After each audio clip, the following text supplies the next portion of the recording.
The chamber is open and full of whispers. The rain comes sideways in Hogsmeade on the 4th of October. It is the kind of rain that has intent behind it. Cold, purposeful, the sort that finds the gaps in a collar and the space between a boot and a trouser leg. The cobblestones of the high street gleam under guttering lantern light. The shops are closed, the windows are dark. The village, at 2 o'clock in the morning, belongs entirely to the weather. Peter Pettigrew runs. He is not a fast man. He has never been a fast man. His shoes slap against wet stone, and he rounds the corner behind Honeydukes at something between a sprint and a stumble, his wand clutched in his left hand because his right hand is shaking too badly to grip anything. His coat is soaked through. His face is white. Behind him, 20 meters in closing, 2 figures in dark robes match his pace without effort. Avery, Mulciber. They are not running, they are walking, which is somehow worse. Peter knows what this is. He has known, in the soft, flinching part of himself he has been trying not to examine for 2 years, that this night was coming. The Dark Lord's legilimency has been pressing at the edges of his mind for weeks. Gentle at first, curious, then less gentle. The pressure behind his eyes when he attended meetings, the sense of something turning pages in his head, looking for a specific passage. It has not found it yet. The address is still his. Number 4, Godric's Hollow. James and Lily and the boy. He will not give it. He does not know, standing in a Hogsmeade alley with his back against the wall and nowhere left to run, whether this resolution will hold. He is not certain he is brave enough. He has never been certain he is brave enough for anything. What Peter Pettigrew knows, with the absolute clarity of a man who has run out of road, is that he does not want to be the reason they die. He transforms.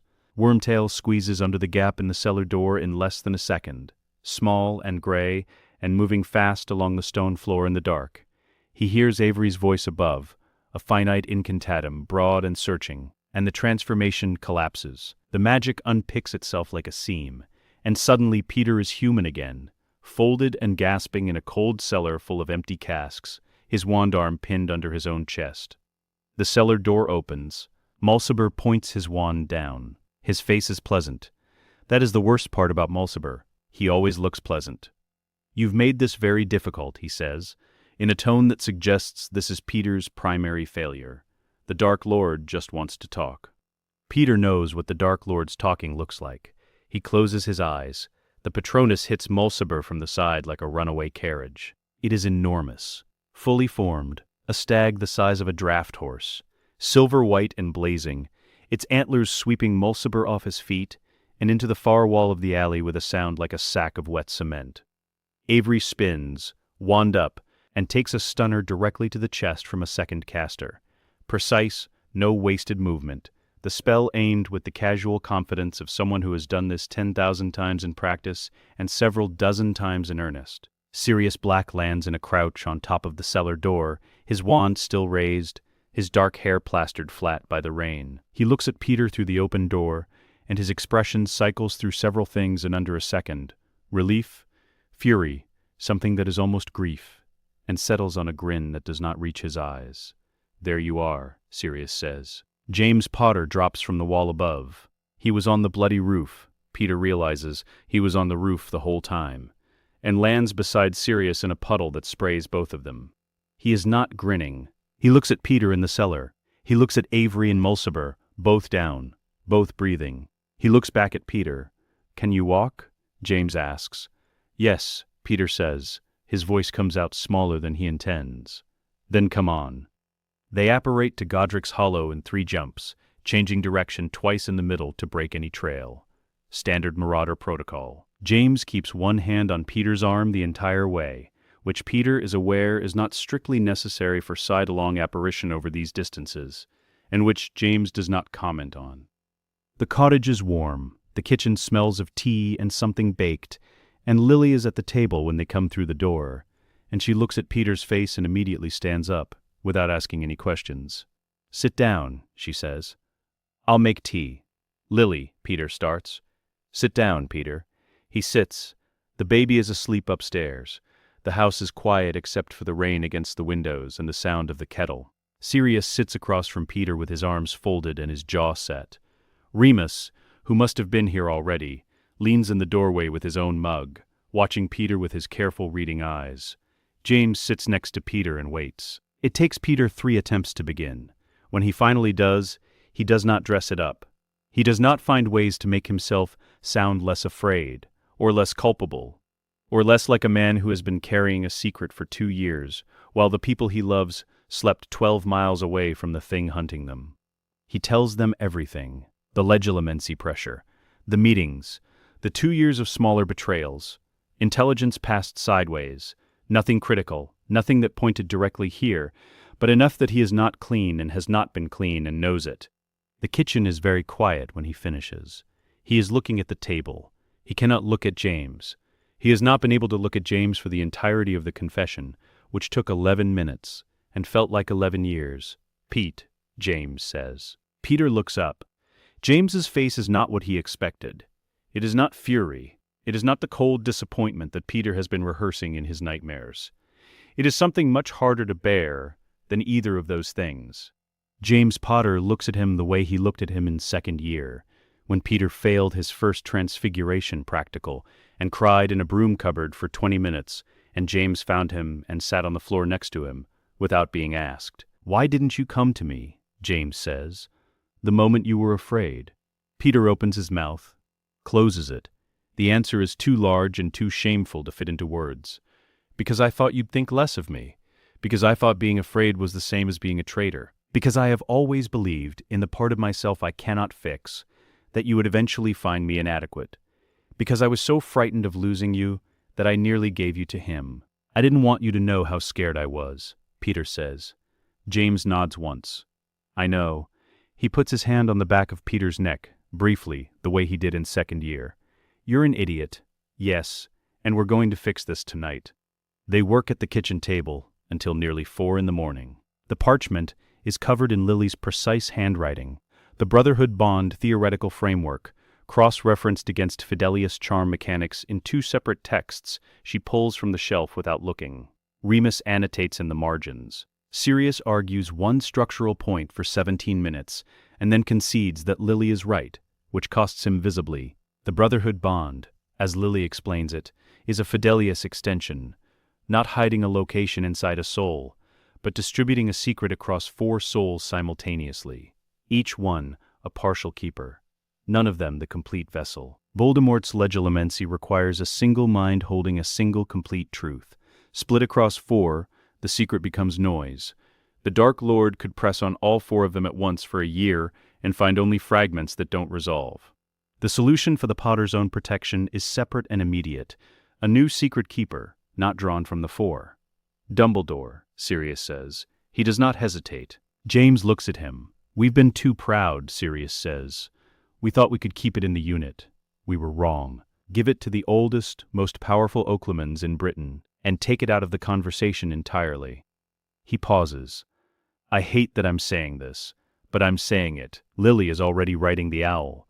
The recasting of the Fidelius happens at dawn, Dumbledore present in traveling robes, with his silver hair loose and his expression grave. The spell worked in the kitchen while Harry sleeps upstairs, unaware that the shape of his future is being rebuilt around him. When it settles, the magic draws in, on itself like a held breath released. The address is gone, not hidden, gone, scrubbed from the surface of every mind that is not Albus Dumbledore's.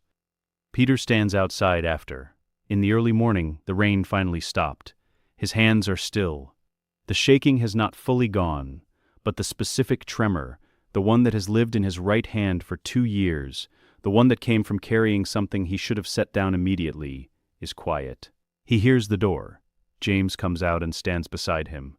Neither of them speaks for a moment. Down the lane, a bird is starting.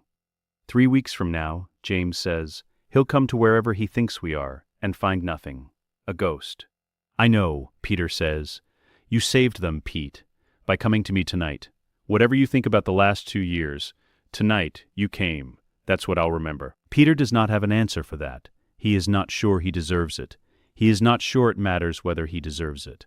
Then, a crack. Wrong angle, wrong apparition signature. The lane, 20 meters away. A Death Eater steps out of the dark, not Avery or Mulciber, someone else. Someone who tracked them from Hogsmeade on a longer delay. His wand is already up. The killing curse is already forming, green light pooling at the tip.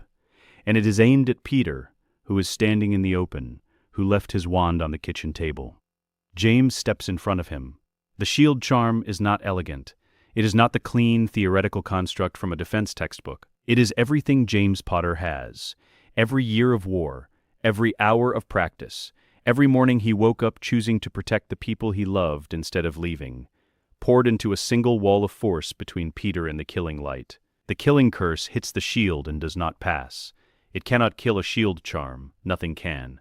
But the blowback from the impact of an unforgivable against an anchored magical barrier is not nothing. It throws James backward 2 steps. A line of blood opens across his forehead from the concussive force, tracing a thin red mark from hairline to brow. The Death Eater, his spell spent, is 3 seconds away from a second cast. He doesn't get them. Sirius comes through the cottage door wand first, and the Death Eater goes down before he can raise his arm. It is over in a single second. Sirius is already kneeling over James, checking the injury with brisk, practiced hands, saying something quiet and sharp. Peter has not moved. He is standing where he was standing when James stepped in front of him. He is looking at the thin line of blood on James's forehead, at the man who put his body between Peter and death, at the man who has been doing this, in one form or another, since second year, stepping between Peter and the thing that would have broken him, without announcement, without conditions, without ever once asking for it back. James looks up at Peter from where Sirius has him sitting against the garden wall. His voice is steady. He is almost smiling. "Still alive, Wormtail," James says. "That's all that matters." Peter stands in the early morning outside the cottage at Godric's Hollow, the Fidelius newly recast, Voldemort's path to this door bricked shut at last, and he makes himself a promise, not a brave promise, not a hero's promise, a small, absolute, rat-shaped promise, that every choice he makes from this moment, every mission, every risk, every dark place he slips into in his animal form carrying information back to this family, will point to this alley, and to this man bleeding in the garden, who called him brother at his worst moment. He picks up the Death Eater's wand from the cobblestones and puts it in his pocket as evidence. Then he goes inside to make tea. Potter Manor does not exist. This is the official position of the British Ministry of Magic, the Hogwarts Admissions Register, and every property record in the Wizarding and Muggle cadastral systems. The land it occupies, somewhere in the rolling middle of England, behind a hill that Muggles consistently find uninteresting and slightly difficult to remember, does not appear on any map. The Fidelius does not just hide the house. It persuades reality, gently and completely, that there is nothing here worth noticing. What is actually here is a Jacobean manor house with 16 rooms, a library of 4,000 volumes, a training courtyard paved in old stone, a map room on the ground floor whose walls are covered in a document the size of a snooker table, and a nursery on the second floor where for the first 3 years of the 1980s, 2 cribs sit side by side beneath a window that overlooks the invisible courtyard below. Harry James Potter, born July 1980, occupies the left crib. He is a compact, dark-haired child with enormous green eyes. Lily's eyes, everyone says every single time, as though James requires the reminder, and a scar on his forehead that has faded to a thin silver line, and that he is too young to have opinions about yet. He sleeps with his arms thrown wide, as though even in unconsciousness he is claiming as much space as possible. The right crib is empty until September 1985. But that is a later chapter. The manor in 1982 runs on a schedule that is equal parts military compound and chaotic family home, because these are the only 2 modes the Marauders have ever known, and they are not capable of separating them. James rises at 5. He runs the perimeter, checks the ward boundaries at 7 specific anchor points Lily designed, and which require physical confirmation rather than magical scanning. Because magic can be fooled, Lily said, and your feet can't, and is back in the kitchen making eggs by 5:45. Lily is already at the table with her resonance map and a mug of tea that is always somehow both too hot and half finished, as though she pours it and forgets it exists the moment a problem appears. Sirius sleeps until 7 and then compensates by being loudest. Remus reads. He has always read. In the years at Hogwarts he read during meals and between classes, and in the dormitory after lights out with a Lumos cast so quietly it barely registered. At the manor he reads in the library, in the kitchen, On the training courtyard wall, and occasionally while walking, which has caused 3 documented collisions with door frames, and 1 incident involving a garden wall that Sirius considers the funniest thing he has ever witnessed. Peter is away. He is often away. This is the first fact Harry learns about the shape of the world, that Uncle Peter comes and goes, that sometimes he is a man in muddy clothes, eating everything in the kitchen and talking fast in a low voice to James, while Lily writes down what he says, and sometimes he is a small gray rat who sits on Harry's shoulder and twitches his whiskers at things, and is warm and real and entirely unbothered by the small fingers attempting to locate his ears. Harry treats this the way he treats most things about the Marauders, as simply how life is arranged. Age 2. Harry accidental magics his porridge across the kitchen ceiling with enough force that it sticks. James studies the ceiling for a moment and says, "That's more power than you put into Transfiguration at 7, Lily." Lily looks at her son with an expression that is mostly delighted and partially terrified.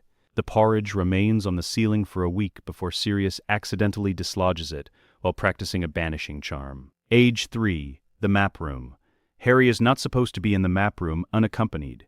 He is in the map room unaccompanied, standing on a chair, pressing his small hands flat against the vast parchment surface and watching the dots move. When Lily finds him, he looks at her and says, very seriously, "The dots." "Yes," Lily says, carefully, "they're people. Some of them." Harry considers this for a long time. "Are they bad people?" Lily lifts him off the chair and holds him. "Some of them. Are we going to stop them?" "Yes," she says. "That's exactly what we're going to do." Age 4.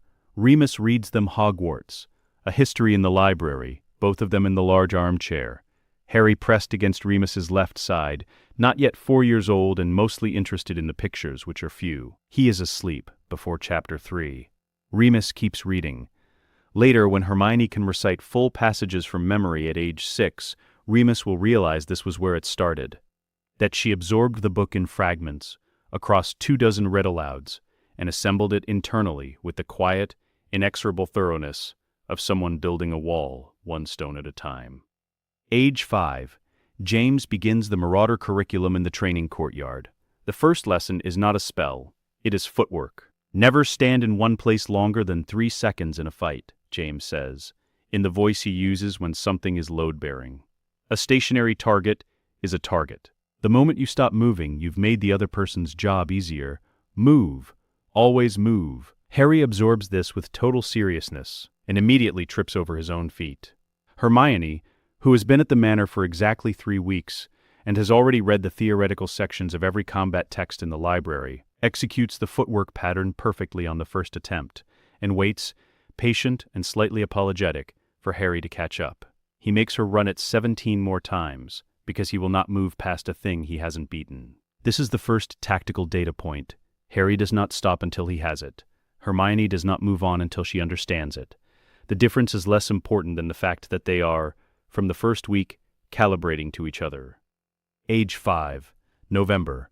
Sirius teaches them to fly. He does this in the invisible courtyard on 2 brooms he has charmed to limit their altitude to 12 feet, until further notice, which is Lily's condition and non-negotiable, and which Sirius respects entirely, except for the 4 occasions on which he does not. He stands below them on the courtyard stones, arms folded, and shouts instructions with a total lack of formal pedagogical structure and an instinctive understanding of exactly how much pressure each of them needs. "Harry," he pushes. "Faster, come on, you're treating it like a ride, not a tool. Lean into the turn." James could do this at 4, and Harry responds to being pushed by going faster. Hermione, he questions, "Why are you correcting for the crosswind with your grip instead of your body position?" And Hermione responds to questions by restructuring her entire approach in real time. Lily watches from the doorway with her arms crossed, and a grin she is categorically refusing to show. James stands beside her and watches their son bank a turn at speed, and says nothing but his hand finds hers on the doorframe. Age 6. Winter. Peter comes back from 8 weeks in rat form, moving through the lower levels of a Death Eater network operating out of the Scottish coast. He is thin. His hands are shaking with a different quality than the shaking of October 1981. Not fear-trembling, but cold, bone-deep cold, the kind that takes a day to leave. James feeds him and lets him talk and writes everything down. That evening, Harry climbs onto the armchair where Sirius is sitting with a bottle of butterbeer and Regulus's note in his hand. The note is creased from handling. Sirius has read it often enough that the folds are going soft at the edges. Sirius found Creature in 1982, 4 months after Voldemort failed to find the Potters, when the manor became the unit's permanent base, and Grimmauld Place became a secondary location maintained by irregular visits. Creature was in the attic, holding the locket, telling Regulus's story to no one, and everyone simultaneously in the way of house elves who have been holding grief for too long. Sirius heard the story in full. Remus sat with him through the night afterward, not speaking, just present, which is what Remus understands that grief requires. Now Sirius has the note and the locket lives in a warded case in the map room, and the map room wall carries a count. 1 circled in red. 1 confirmed Horcrux, the locket, untouched until they understand the magic. 6 to find. This is the work. Harry sits next to Sirius and does not know any of this yet. He puts his small hand on Sirius's arm because Sirius's face is doing the thing it does when he looks at the note, going somewhere far and quiet and not entirely there. Harry has seen this face enough times to understand that the correct response is not questions. It is wait, being present, being real. Sirius looks down at him. In Harry's face, the jawline, the dark hair, the precise angle of the nose, James is completely legible, his best friend's living continuation. 11 years old in 10 years. In 15 years he will be unreasonable and brilliant and impossible to stop. And right now he is 6 years old and putting his hand on Sirius's arm because he noticed. "I'm going to make sure he died for something," Sirius says. His voice is very quiet. Both of us are. Harry does not know who Regulus Black was. He knows the name from overheard conversations, from the notes Sirius sometimes reads, from the circled one on the map room wall. He knows it matters. He knows Sirius carries it. Both of us, Harry says. He means it as an agreement, not a promise. He is 6 years old. He does not have the context for promises of this size. Sirius takes a slow breath and nods. Once. Something in his shoulders settles, not resolved, not healed, but held by something living instead of something that is only grief. On the map room wall, the locket's resonance signature pulses its cold, dark frequency on Lily's map. 1 down, 6 to find. The war has a shape now, and the marauders, all 7 of them, including the 2 children who do not know yet what they are being built for, are already inside it. The accidental magic register at the Ministry of Magic is a document that nobody important reads. This is by design.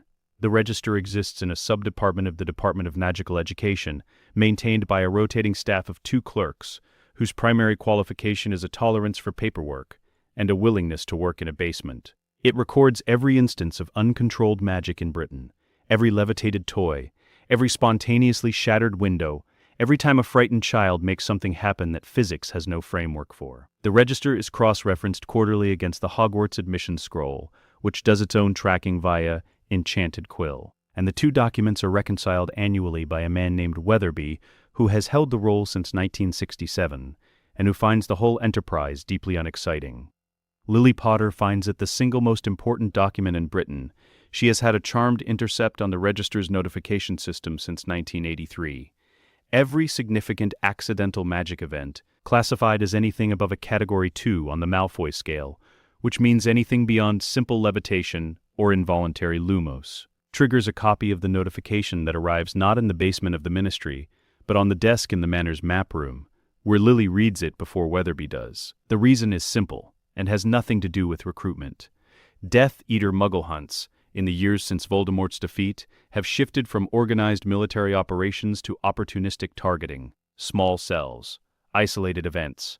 The preferred targets are magical children in Muggle households, identified through Ministry records that are not as secure as they should be, because the Ministry in 1985 is still riddled with people who served 2 masters and have not yet been held to account for it. A child whose accidental magic flags on the register is, in the wrong hands, a child with a home address attached. Lily reads every notification.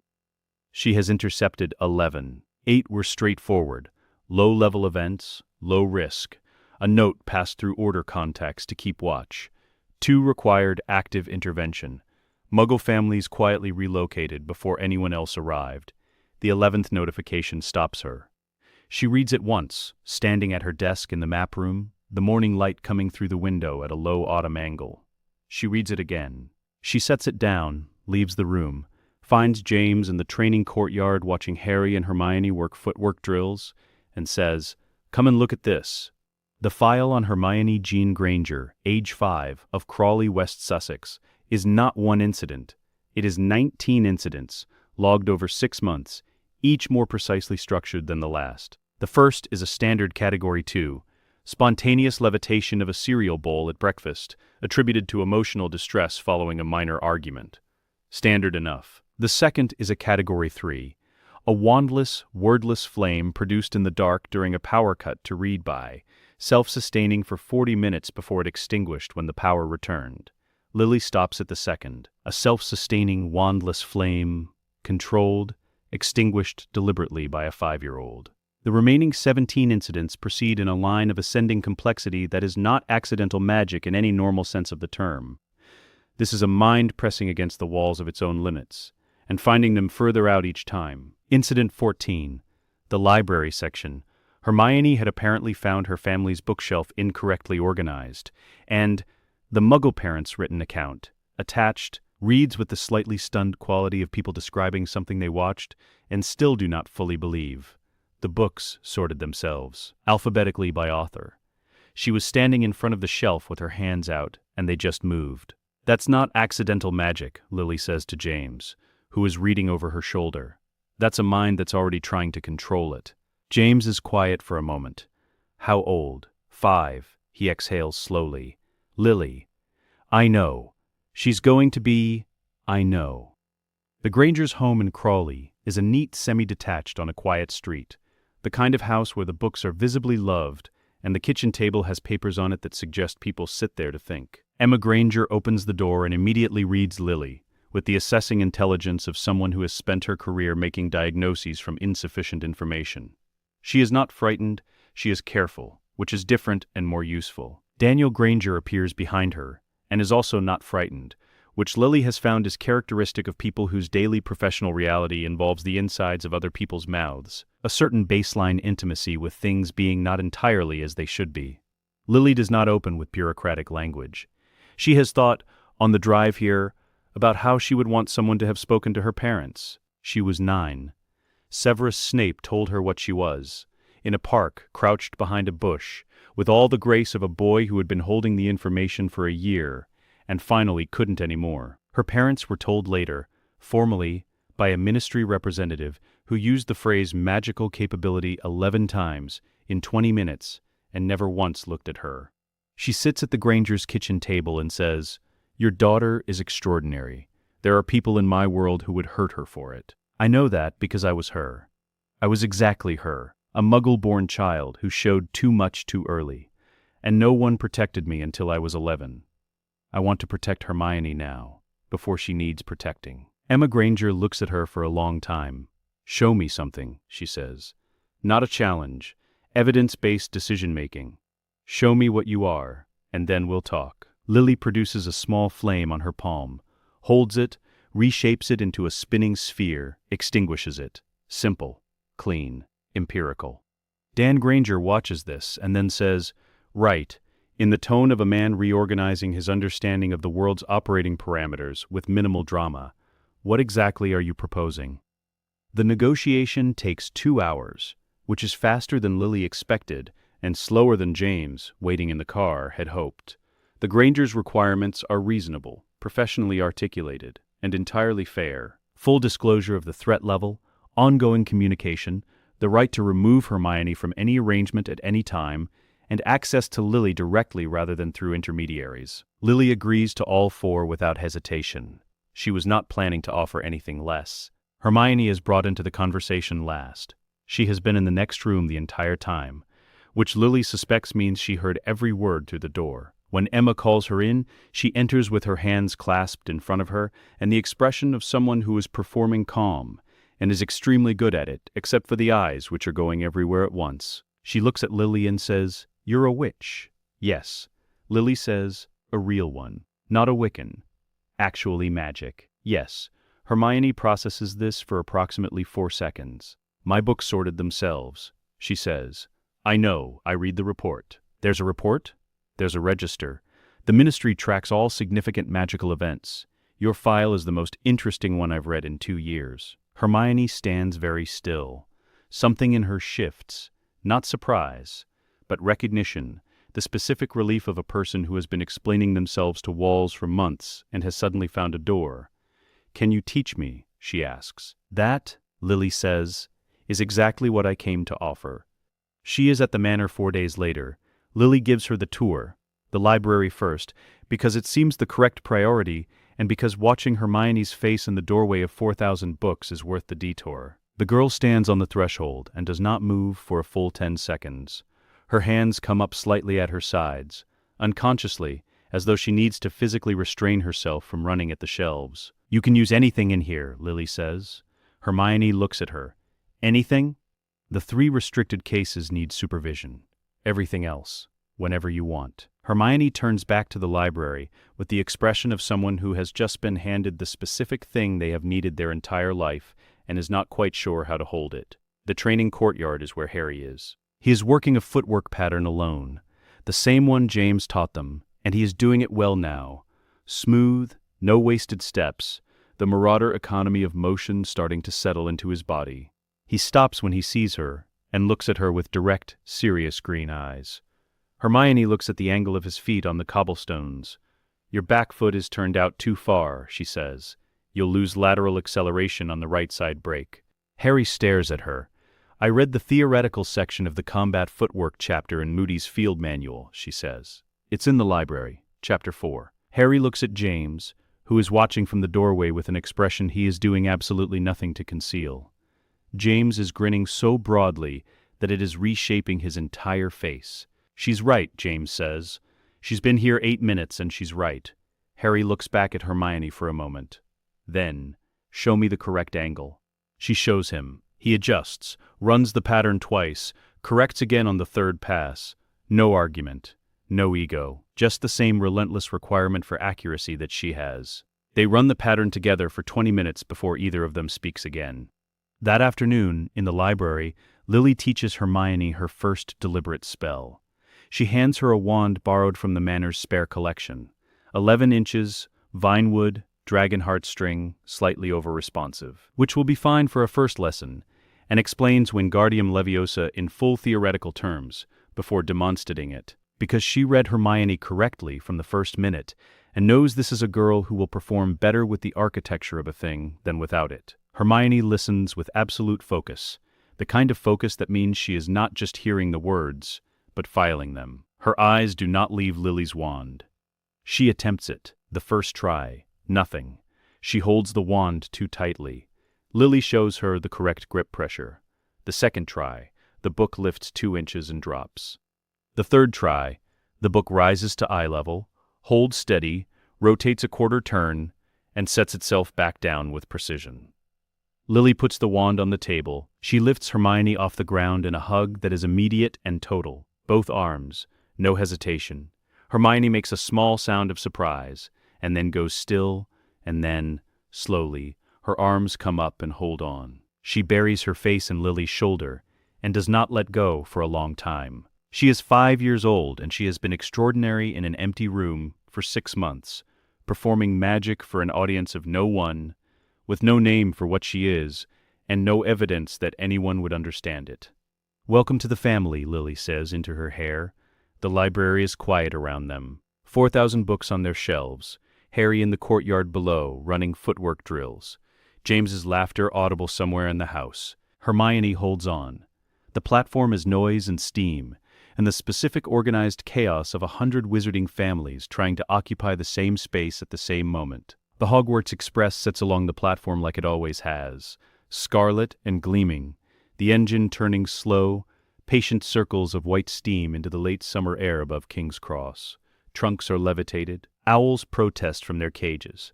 Somewhere near the front of the train, one of the Weasley boys has lost something, and the search effort is loud and escalating. Molly Weasley's voice carries over everything with the force of long practice. It is a normal September morning. Then the barrier ripples. It is not dramatic. It never is. From the magical side, The barrier between platform 9 and platform 9 3/4 accepts passage, the way a curtain accepts a hand.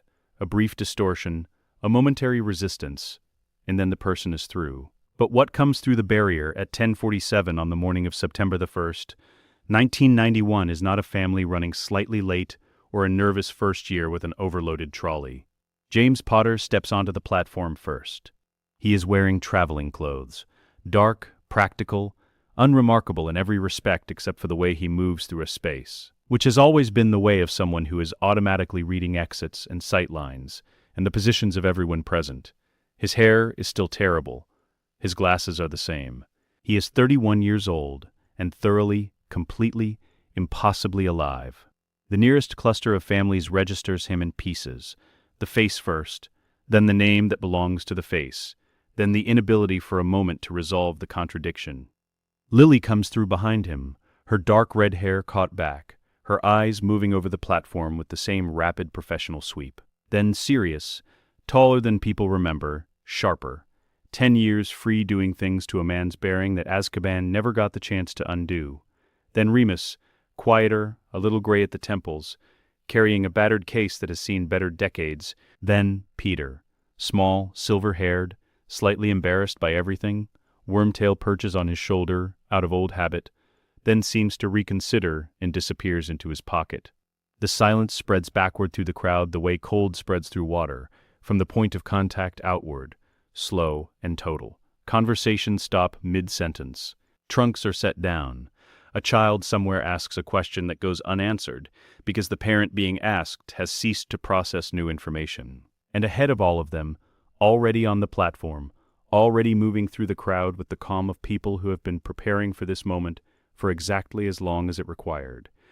2 11-year-olds in matching traveling cloaks, side by side, reading the crowd's reaction with the assessing patience of intelligence analysts who expected this and allocated time for it.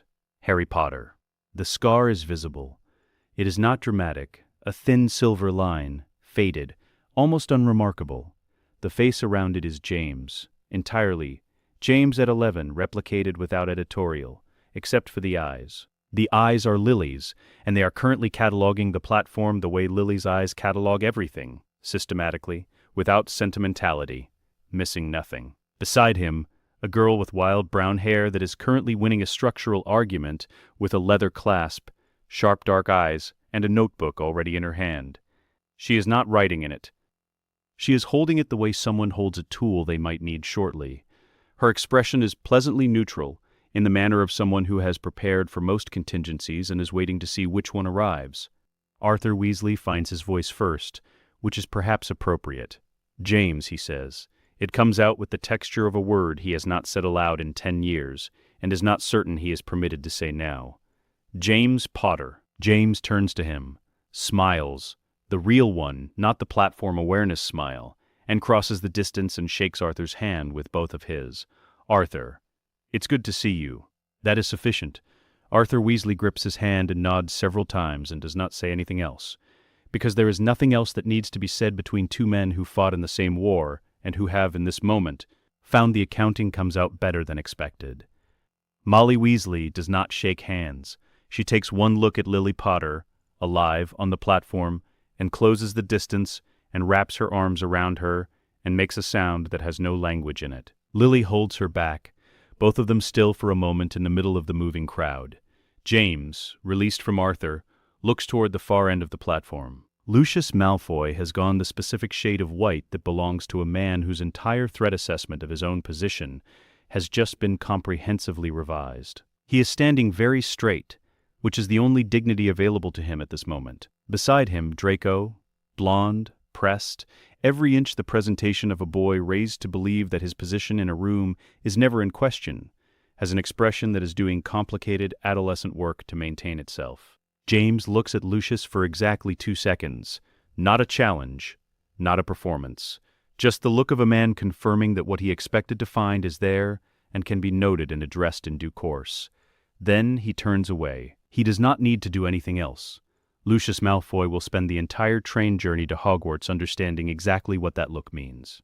At the far end of the platform, standing alone, Albus Dumbledore watches Harry and Hermione, move through the crowd with an expression that requires a long time to identify. It is not surprise. Dumbledore is not a man who surprises cleanly. It is recalibration. It is the expression of a very old, very strategic mind examining a board it had arranged with great care, and discovering that two of the pieces have been making their own moves for a decade. There is relief in it, somewhere. Whether it outweighs the other things is harder to read. The compartment Ron Weasley chooses, third from the front, facing forward, which his mother said was better for the journey, though he cannot remember why, is occupied when he slides the door open. Two children, both his age, sitting on opposite sides of the compartment. The girl has the notebook open now and is writing in it with a speed that suggests she has been thinking about this for some time, and the notebook is catching up. The boy is looking out the window at the platform, watching his parents on the receding Greystone, something in his face that is not quite wistfulness and not quite satisfaction. Ron stares. He has grown up hearing the story.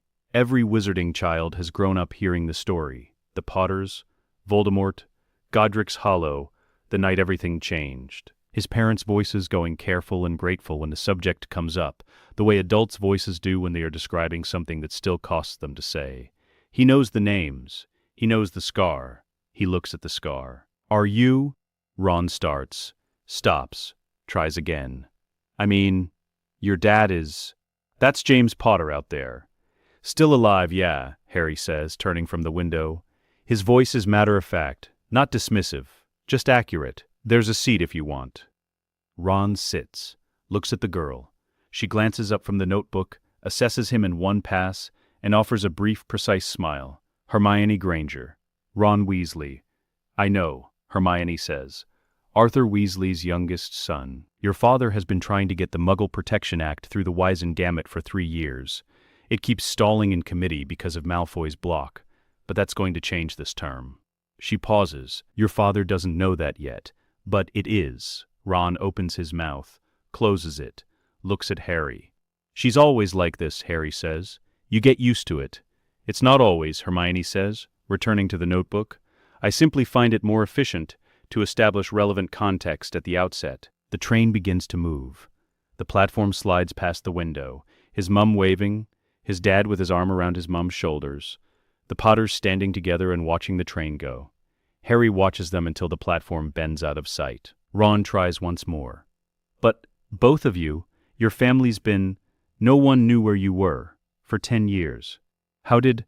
Fidelius Charm, Harry says. New secret keeper. Voldemort found an empty house. Ron flinches at the name.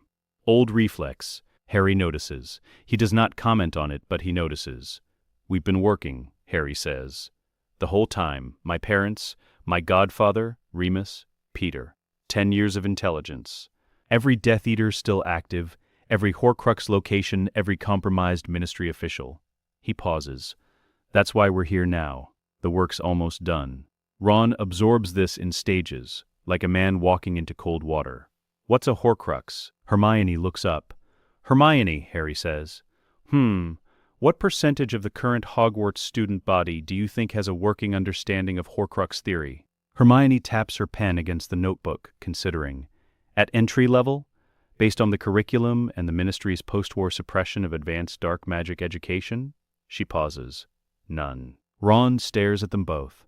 The countryside is opening up outside the window, London falling away, the sky getting wider and more honest. The train finds its speed. You're terrifying, he says. Neither of them disagrees. Back on the platform, emptying now, the last owls departing, the last families making their way back through the barrier, James stands with Lily and watches the scarlet train until it is a red point, and then nothing. Sirius appears beside him, puts his hands in his pockets. Think they'll be all right. They've been all right since they were 6, James says. I mean at school, without us. James thinks about his son running footwork drills alone at 5 in the morning before anyone else was awake, self-correcting, relentless. He thinks about Hermione rebuilding an entire theoretical framework on the fly because a question made her reassess. He thinks about the two of them in the map room at age 9, cross-referencing Peter's intelligence reports against Lily's resonance map and identifying a pattern that Sirius had missed. They'll be fine, he says.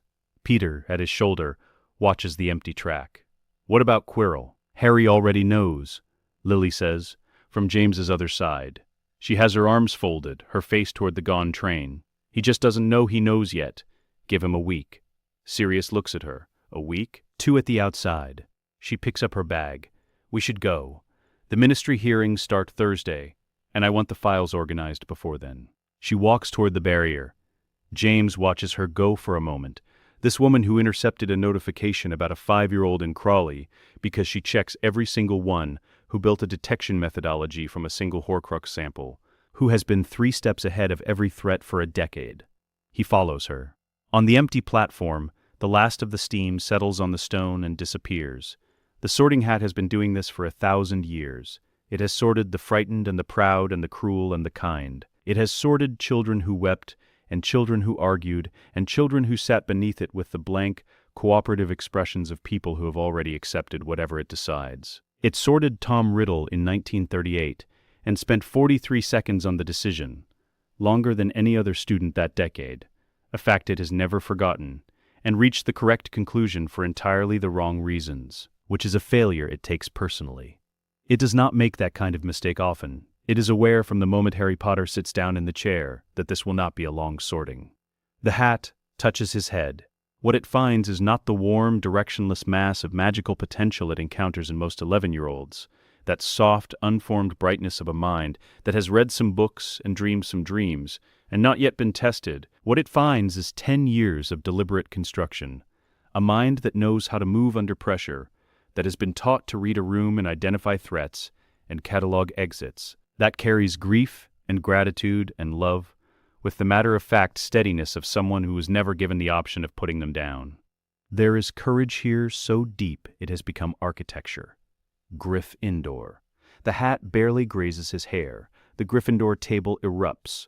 The other tables applaud with varying degrees of enthusiasm. At the staff table, McGonagall's expression remains composed in the way that requires active effort.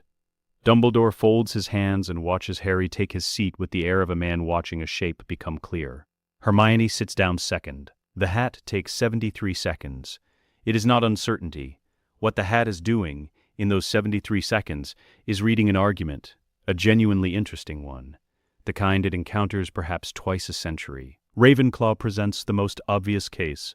This is a mind of extraordinary precision and depth, a girl who has read Hogwarts, a history twice, who has the complete Peverell runic alphabet memorized, who identified the theoretical flaw in a standard shield charm modification at age 9, and wrote a 12-page annotation that Remus Lupin described as disconcertingly correct.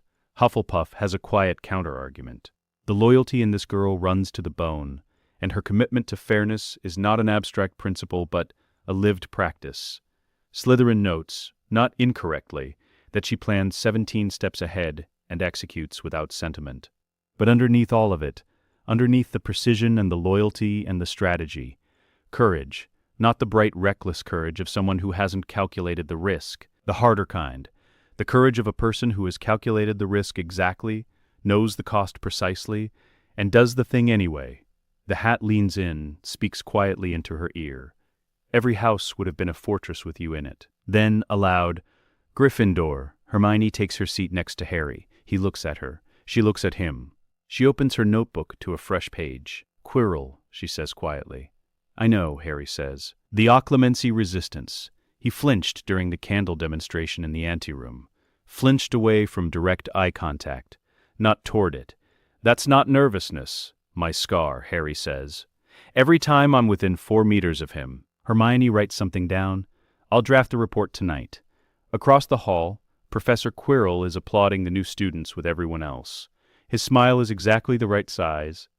The defense class is held on Thursdays. In the 3rd week of term, Quirrell, whose stutter comes and goes with a consistency that Hermione has already documented as correlating with emotional state rather than genuine speech impediment, attempts a demonstration duel with a volunteer from the 3rd row. Harry does not volunteer. He is called upon. He stands at the front of the classroom opposite Quirrell, in the approved dueling stance, wand raised, feet at the marauder-trained 45-degree angle, weight distributed for lateral movement. The class watches. Several students are already uncertain what they are about to observe. Based on the preceding 2 weeks of classes in which Harry Potter has answered every question correctly, on the first attempt and demonstrated wand work that has caused Quirrell's stutter to worsen noticeably. Quirrell says, "On 3, 1, 2. Harry disarms him on 2. The wand clears Quirrell's hand and snaps to Harry's left palm without drama. Harry holds it out, handle first, for Quirrell to take back. The classroom is entirely still. Quirrell retrieves his wand with a smile that has to cross a lot of distance to reach his eyes. "Very good, Mr. Potter." Perhaps Harry's right hand moves before the sentence finishes. The wand requisition attempt, a subtle reach, a practiced reflex, the kind of counter that only makes sense if you've been in actual combat, is stopped by Harry's forearm against Quirrell's wrist. Gentle, firm, definitive. "I have a question," Harry says, in a tone that is purely academic. "The Protego maximum modification in Chapter 3, the one that redirects rather than absorbs. It requires a secondary intent anchor to avoid blowback. The textbook doesn't explain why. Could you?" Quirrell stares at him. The class waits. Somewhere in the room, from the direction of Hermione Granger, there is the precise, controlled sound of someone biting the inside of their cheek very hard. Quirrell provides the explanation. It is technically adequate and personally costly. Harry nods, thanks him, and returns to his seat. Transfiguration. Week 4. McGonagall sets the class a beetle-to-button exercise. Standard first-year material. She demonstrates once with the clean, economical precision of a woman who has done this 10,000 times, and considers it approximately as challenging as making tea. Hermione watches the demonstration with her hands flat on the desk, which is what she does when she is already several steps ahead and is waiting for the instruction to catch up. McGonagall says, "Begin." The class bends over their beetles with varying degrees of confidence. Hermione performs the beetle-to-button in 3 seconds and sits back. McGonagall examines the button. She says nothing for a moment. She picks it up, holds it to the light. It is a perfect button. The transfiguration is total, clean, without the slightly rough edges that indicate partial completion.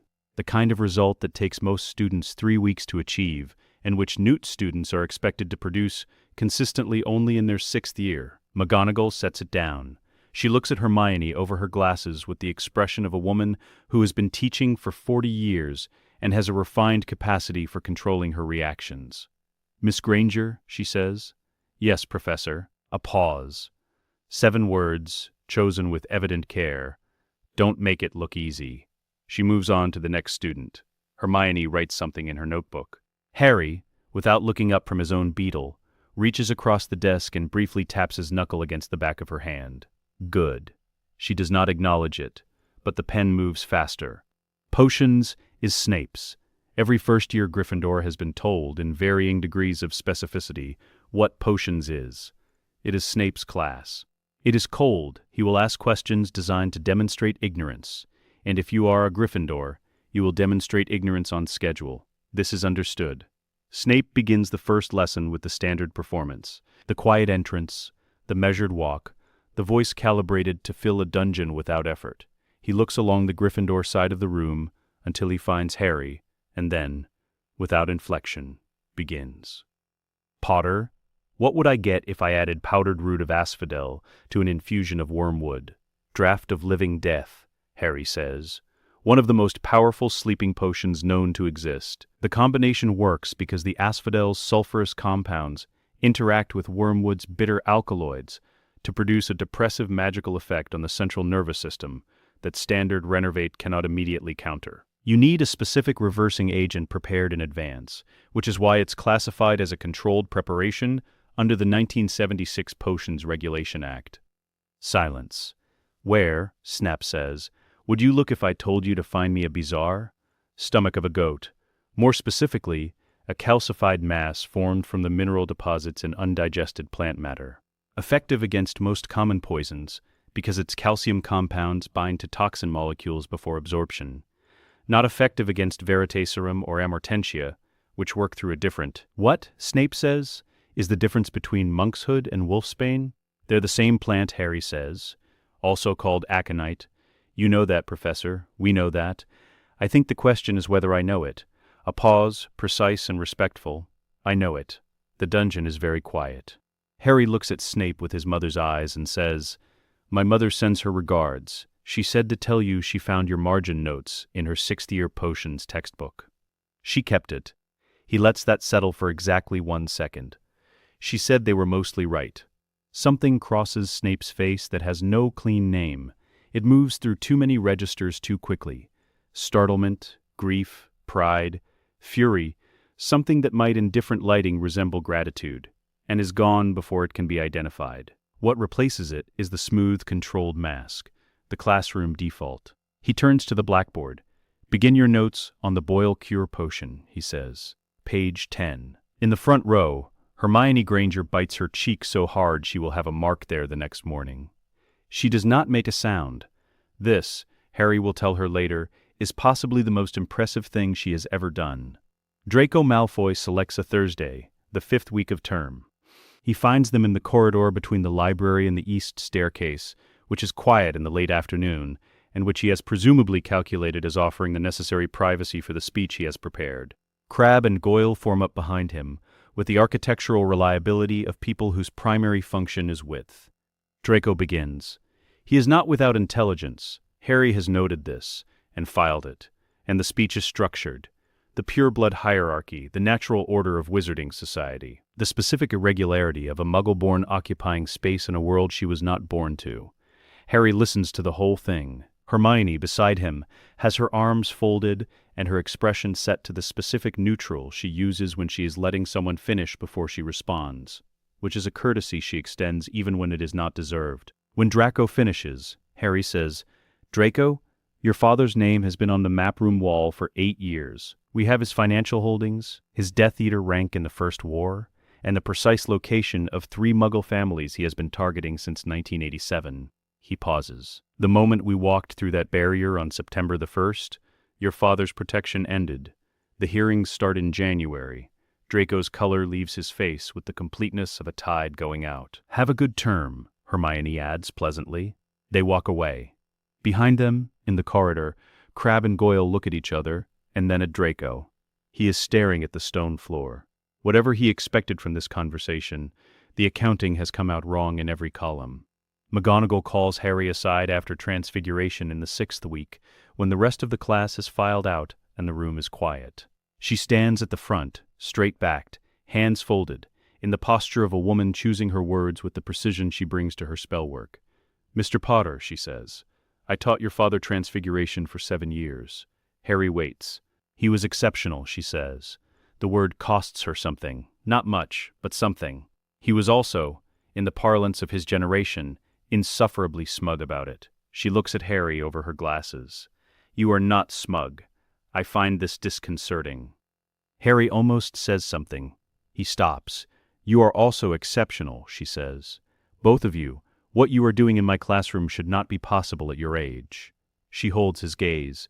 "Your father would be unbearably smug about this." Something in Harry's chest requires a moment to settle. He looks at the ceiling, briefly, the stone vaulting, the torchlight. The way it all looks golden in the late afternoon, ancient and solid and exactly where it has always been. "Thank you, Professor," he says. His voice is steady. McGonagall nods once, turns back to her desk, and in doing so grants him the privacy of not being watched while he recollects himself. He walks out into the corridor, where Hermione is waiting with her notebook, and an expression that says she heard McGonagall's tone through the door, and drew the correct conclusion, and is giving him a moment before she says anything. He reaches the corridor, stands next to her. They walk. "Right," she says after a suitable interval. "The Quirrell report. I want to send it tonight." "Tonight," Harry agrees. They walk toward the owlery, side by side in the long stone corridor, the torches burning in their brackets the way they have for 1,000 years. The owl arrives at breakfast on a Tuesday. Harry sees it before Hermione does. A gray manor owl, unremarkable, one of 6 rotating birds James uses for correspondence that requires discretion. It lands between their plates with the practiced efficiency of an animal that has been making this journey since Harry was old enough to send replies. He unties the note with one hand, tucks it below the table edge, reads it. 4 words in James's handwriting. Peter's back. Window open. Harry folds the note, pockets it, and looks at Hermione. She is already watching him with her tea halfway to her mouth, and her eyes doing the rapid cataloging thing. "Tonight?" she asks. "Tonight." Across the hall, at the staff table, Professor Quirrell is eating porridge with the mechanical regularity of a man maintaining a performance he finds increasingly effortful. His turban is slightly askew. Harry's scar has been producing a low, dull ache for 3 days. Not sharp, not sudden, but persistent, the way a bruise aches when you press it. He stopped mentioning it to Hermione in October because she was already tracking it and the data points weren't changing the conclusion. They had reached the conclusion in week 2. The report they sent to James on September the 14th was 6 pages, Quirrell's symptomatic profile, the scar proximity correlation mapped against classroom seating charts, cross-referenced against the ministry's Legilimency symptom register that Lily had included in their pre-Hogwarts briefing materials. James read it at breakfast, passed it to Lily, and said to Peter, "They're better than we were at their age." Lily looked at the scar proximity data. "They're better than we are now." Peter, who had been chewing toast, said nothing, but the look on his face was the specific look of a man who spent a decade helping build something and has just seen it work. The window, the note references, is not metaphorical. It is a narrow tactical gap in Lucius Malfoy's schedule, a ministry audit requiring his personal attendance at the Department of Magical Law Enforcement, filed by James Potter that morning under the Controlled Dark Artifacts Act, citing 5 specific items from the Manor's confirmed inventory. The audit is legal, properly filed, and requires Malfoy's physical presence for 6 hours minimum. Peter has been inside Malfoy Manor 11 times. He knows the study on the 2nd floor, the locked cabinet against the south wall, 3rd shelf between a collection of jinxed pocket watches and a box of correspondence Lucius has been meaning to destroy for 4 years. He knows the exact shelf because he spent 40 minutes in rat form memorizing it on his 7th visit, when the diary's dark resonance signature registered even through his animal senses as something deeply wrongly cold. He knows the 11-minute extraction window. The operation runs at 2 in the afternoon on a Wednesday. James files the audit request at 9. The Ministry Owl reaches Malfoy Manor by 10.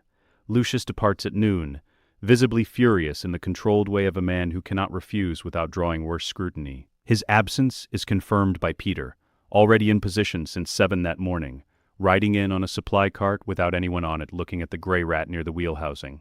At 12:43, Sirius and James maintain positions in Diagon Alley, visible, documented, having lunch at the Leaky Cauldron in case anyone requires their whereabouts. This is Lily's instruction. If anything goes wrong, their alibi is a receipt and 3 witnesses. Peter moves at 12:45. He knows the route from the kitchen to the study, 38 seconds in rat form along the east wall, through the gap under the study door, across the floor to the cabinet. The cabinet is locked with a standard colloportus, and a secondary ward Lily identified as a variation of a Muggle intrusion deterrent, pressure-sensitive, tuned to human magical signatures, not rat signatures. The lock is the problem. Peter solves it the way he has solved every problem in 10 years of deep cover. He does not solve it himself. 3 months ago, on visit 9, he memorized the wand movement Lucius uses to open it. He has been practicing the motion in human form every night since, in the dark of whatever safe house he is using, until the muscle memory is independent of thought. He transforms. Opens the cabinet on the first try. The diary is on the 3rd shelf. Small, black, the year TM Riddle embossed on the cover. And from it, even in rat form, even from 4 inches away, something that registers not as smell or sound, but as a quality of wrongness. An absence shaped like presence. Cold the way dead things are cold. He takes it. He leaves the decoy, a journal Lily charmed to read as magically inert, identical in physical dimensions, placed in an evidence bag for 3 days, to absorb the ambient magical signature of the Manor's general artifact collection before being switched. He is out of the building in 11 minutes and 14 seconds. James destroys the diary that evening in the map room. Lily had sourced the basilisk venom 18 months earlier through a controlled ministry specimen, a legal requisition filed under Potions Research and approved without scrutiny because the requisition was for a quantity consistent with academic study and because no one in the approving department cross-referenced it against the Potter's known areas of investigation. The venom is stored in a sealed glass ampule in the map room's locked case, next to the locket. Peter holds the diary open on the stone table. James punctures the ampule with a long silver pin and lets 1 drop fall onto the cover. What happens next takes 4 seconds. The venom spreads across the black cover in a branching pattern, eating through the material with a speed that is physical and absolute, and entirely without sound, until the sound arrives. Not from the room. From inside the diary, a shriek that has no throat behind it, high and sustained and retreating, the way a radio station sounds when you drive away from its tower. Something diminishing, something that was anchored becoming unanchored. The resonance map on the wall flickers. One of the signals, the small dark frequency Lily identified in 1982 as a soul fragment signature, the one labeled in her precise handwriting, diary, Malfoy Manor, confirmed, goes cold. Not dim. Cold. The difference matters. Dim would mean diminished. Cold means extinguished. Peter sets the diary down. He is very still, the flinch in his shoulders, the one that arrived in second year at Hogwarts when the fear of Voldemort first became something physical. When he first understood what the Dark Lord was, and what it cost to be near him, has been getting smaller for 10 years. Every mission completed. Every piece of intelligence delivered. Every time he chose to stay and was not broken, the flinch got smaller. Right now, holding a diary that contains the extinguished fragment of the soul that built him into a coward, it is gone. He stands up straight. 1, he says. James marks it on the wall, a line through the diary entry, a number in the tally column, 1 confirmed destroyed. Sirius pours 4 measures of something amber into 4 glasses, without being asked. Christmas break. The Hogwarts Express deposits its students at King's Cross on the 23rd of December, and Harry and Hermione step onto the platform carrying their trunks, and one piece of information neither of them has shared with the other students. They are not going home for the holiday. They are going to Little Hangleton. The briefing was conducted at the Manor on the 1st of December. James, Lily, the whole unit, Harry and Hermione at the far end of the table in the seats they have occupied at briefings since they were 9, the Gaunt Shack, Lily's resonance map identifying a cold, dead magic cluster in a field outside the village for 4 years, consistent with a soul fragment signature, dormant, no active anchoring. The ring. This is your first field extraction, Lily said. She looked at both of them. Not a training exercise, a real target. Hermione had already read the file twice. The curse on the ring, the embedded death trap. It's structured like a killing curse, with a contact trigger.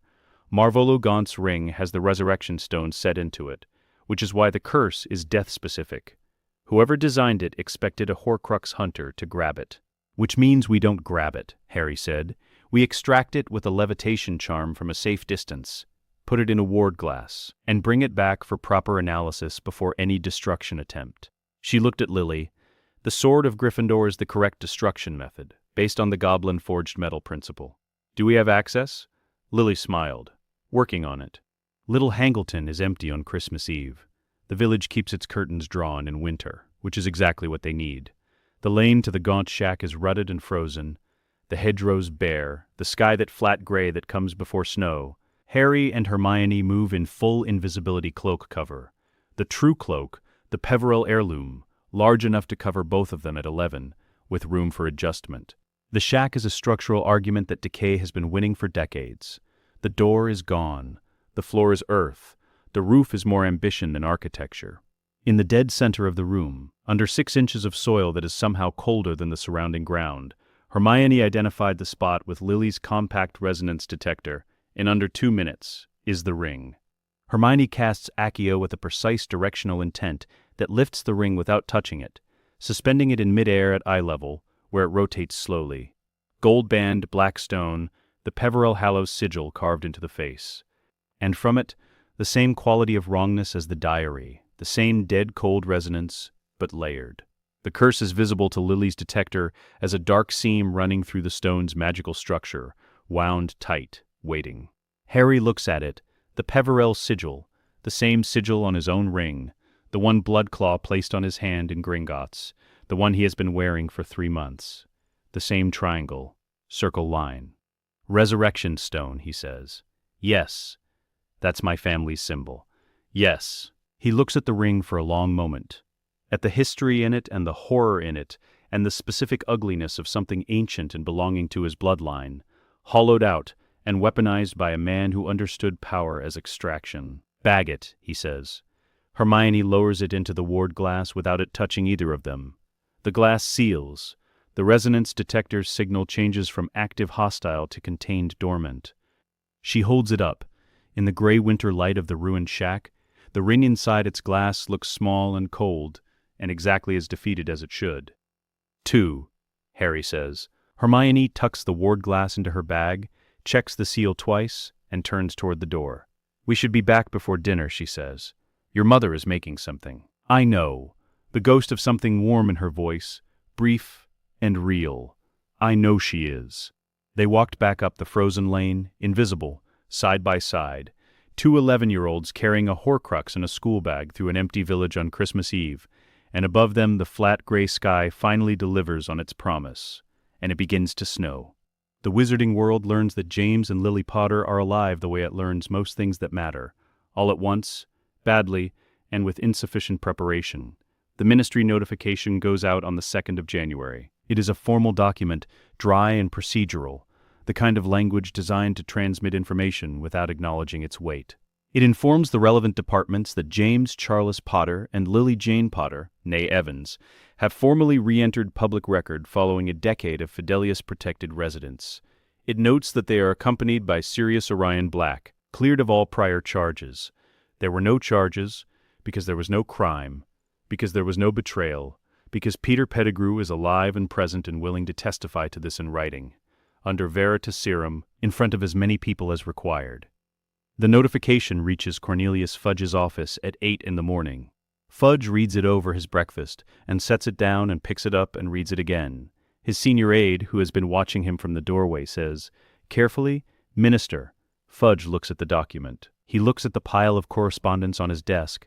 10 years of correspondence from the Malfoy family, from the Knott family, from the Avery estate, from a dozen sources whose generosity to his campaign was premised on a specific arrangement. An arrangement that required the Potters to remain wherever they were, which was anywhere that was not here. In public, with documentation. "Get me Umbridge," Fudge says. His aide does not move. "Sir, there's a second document." He sets it on the desk, filed simultaneously. It's from Gringotts. It is a formal legal notice, comprehensive, 73 pages, cross-indexed and cited, representing 10 years of intelligence compiled by Peter Pettigrew in the field and organized by Lily Potter in the map room, naming 41 individuals currently holding ministry positions who actively served Voldemort or materially supported his regime and have not been prosecuted. 41 names with dates and specific offenses and evidence attachments. The first name on the list is Lucius Malfoy. The 41st is a man 3 doors down the hall from Fudge's office. Fudge sits at his desk for a very long time without speaking. James Potter calls no press conference. He does not write to the prophet. He does not give statements. He walks into the Wizengamot chamber on the 14th of January in plain dark robes, with Sirius Black on his left and Lily on his right, and Peter behind them. And he sits in the Potter hereditary seat, vacant for a decade, maintained out of legal obligation by a clerk who dusted it quarterly and found the whole situation faintly melancholy, and he waits for the session to begin. The chamber is full. It is not usually full for a January session. January sessions are administrative, budget reviews, regulatory renewals, the procedural machinery of magical governance grinding through its necessary rotations. Nobody attends January sessions who does not have to. Every seat is occupied.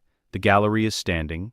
Sirius Black takes the black hereditary seat beside James, and the political arithmetic of the room changes immediately and visibly. The noble and most ancient house of Black has not had an active, seated representative in 11 years. Sirius sits in the chair like he was built for it, which he was not. He was built to be a disappointment to everyone who designed the chair, and folds his hands on the table with a composure that Remus, watching from the gallery, recognizes as costing him significantly. The chief warlock calls the session to order. James stands. He speaks for 18 minutes. He does not use notes. The intelligence files, 73 pages, 41 names, have already been distributed to every Wizengamot member, delivered by Gringotts Owl at 6 that morning. Impossible to claim non-receipt. James does not summarize them. He does not dramatize. He says what the files contain and what he is asking for. Formal trials under veritaserum in open session. Every name on the list, starting with Lucius Malfoy. The silence after he sits down lasts long enough to hear the torches. Then the chamber votes on whether to proceed. The vote is not close. Lucius Malfoy's trial is scheduled for the 3rd of February. He arrives with 3 solicitors, a written statement, and the bearing of a man who has survived every previous attempt to hold him to account, and expects this one to proceed similarly. He is well dressed. His cane is a prop he deploys with practiced ease. He takes his seat in the chair in the center of the chamber's floor, and looks at the assembled Wizengamot with the equanimity of a man who owns several of the people looking back at him.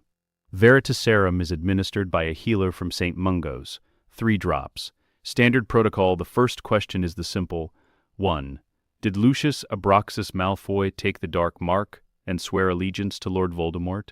Yes, Lucius says, in the flat, distant voice of a man who is watching himself speak from somewhere he cannot intervene. The gallery does not make a sound. They were expecting it.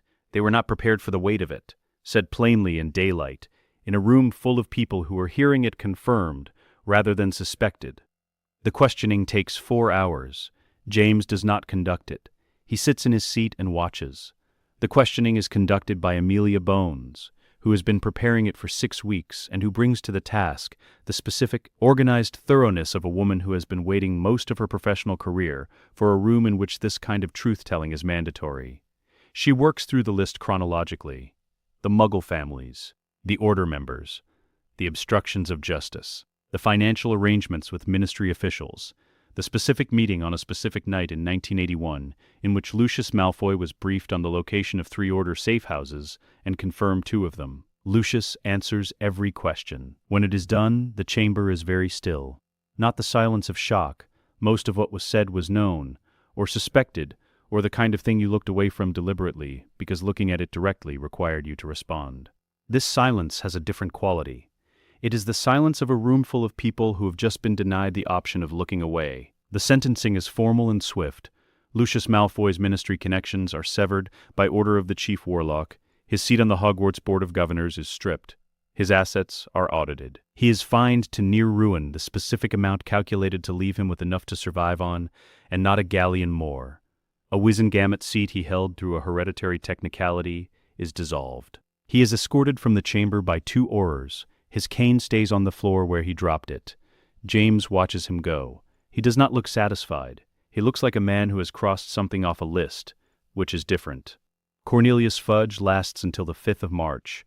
James does not enjoy this conversation. He finds Fudge, if he is honest with himself, more pitiable than contemptible. A small man whose fundamental instinct was always self-preservation, who encountered a war and made calculations about which side's victory would cost him less, and whose calculations have been running unpaid debts ever since. There is nothing noble about Fudge's corruption. It is petty and frightened and entirely consistent. He meets him in the minister's office on a Tuesday morning. Just the 2 of them. James sets the file on the desk between them. 12 pages, the campaign contributions, the protection arrangements, the specific requests made and granted through intermediaries who have already testified. He lets Fudge read it. He waits. Fudge sets the file down. He looks older than he did in January. The past 2 months have been doing visible work on him. "What are you asking?" Fudge says. "Nothing dramatic," James says. "Resign. Issue a statement citing personal reasons. Cooperate fully with the transition process." He pauses. The alternative is that these 12 pages become the opening document of a Wizengamot inquiry, in which case you sit in that chair in the chamber, under Veritaserum, in front of a gallery. Fudge looks at the file for a long time. "And if I resign?" "The file stays with Gringotts, sealed. You are not prosecuted. You live quietly." He meets Fudge's eyes. "We are not trying to destroy you. We are trying to remove you from a position you have been using to protect people who deserve to be prosecuted. Those are different objectives." Fudge is quiet. "Then, who takes the position?" "Amelia Bones," James says.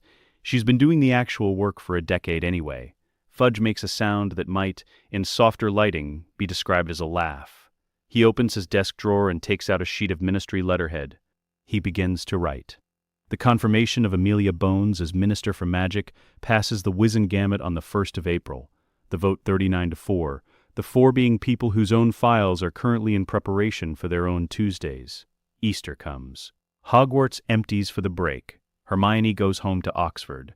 which now means the Granger house plus 3 warded perimeter charms maintained by Lily and checked weekly by Peter, whose rat form has done a full circuit of the Granger's street, so many times he knows every cat in a 6-garden radius by movement pattern. She sits at the kitchen table with her parents on a Thursday evening, the fire going, the April rain on the windows.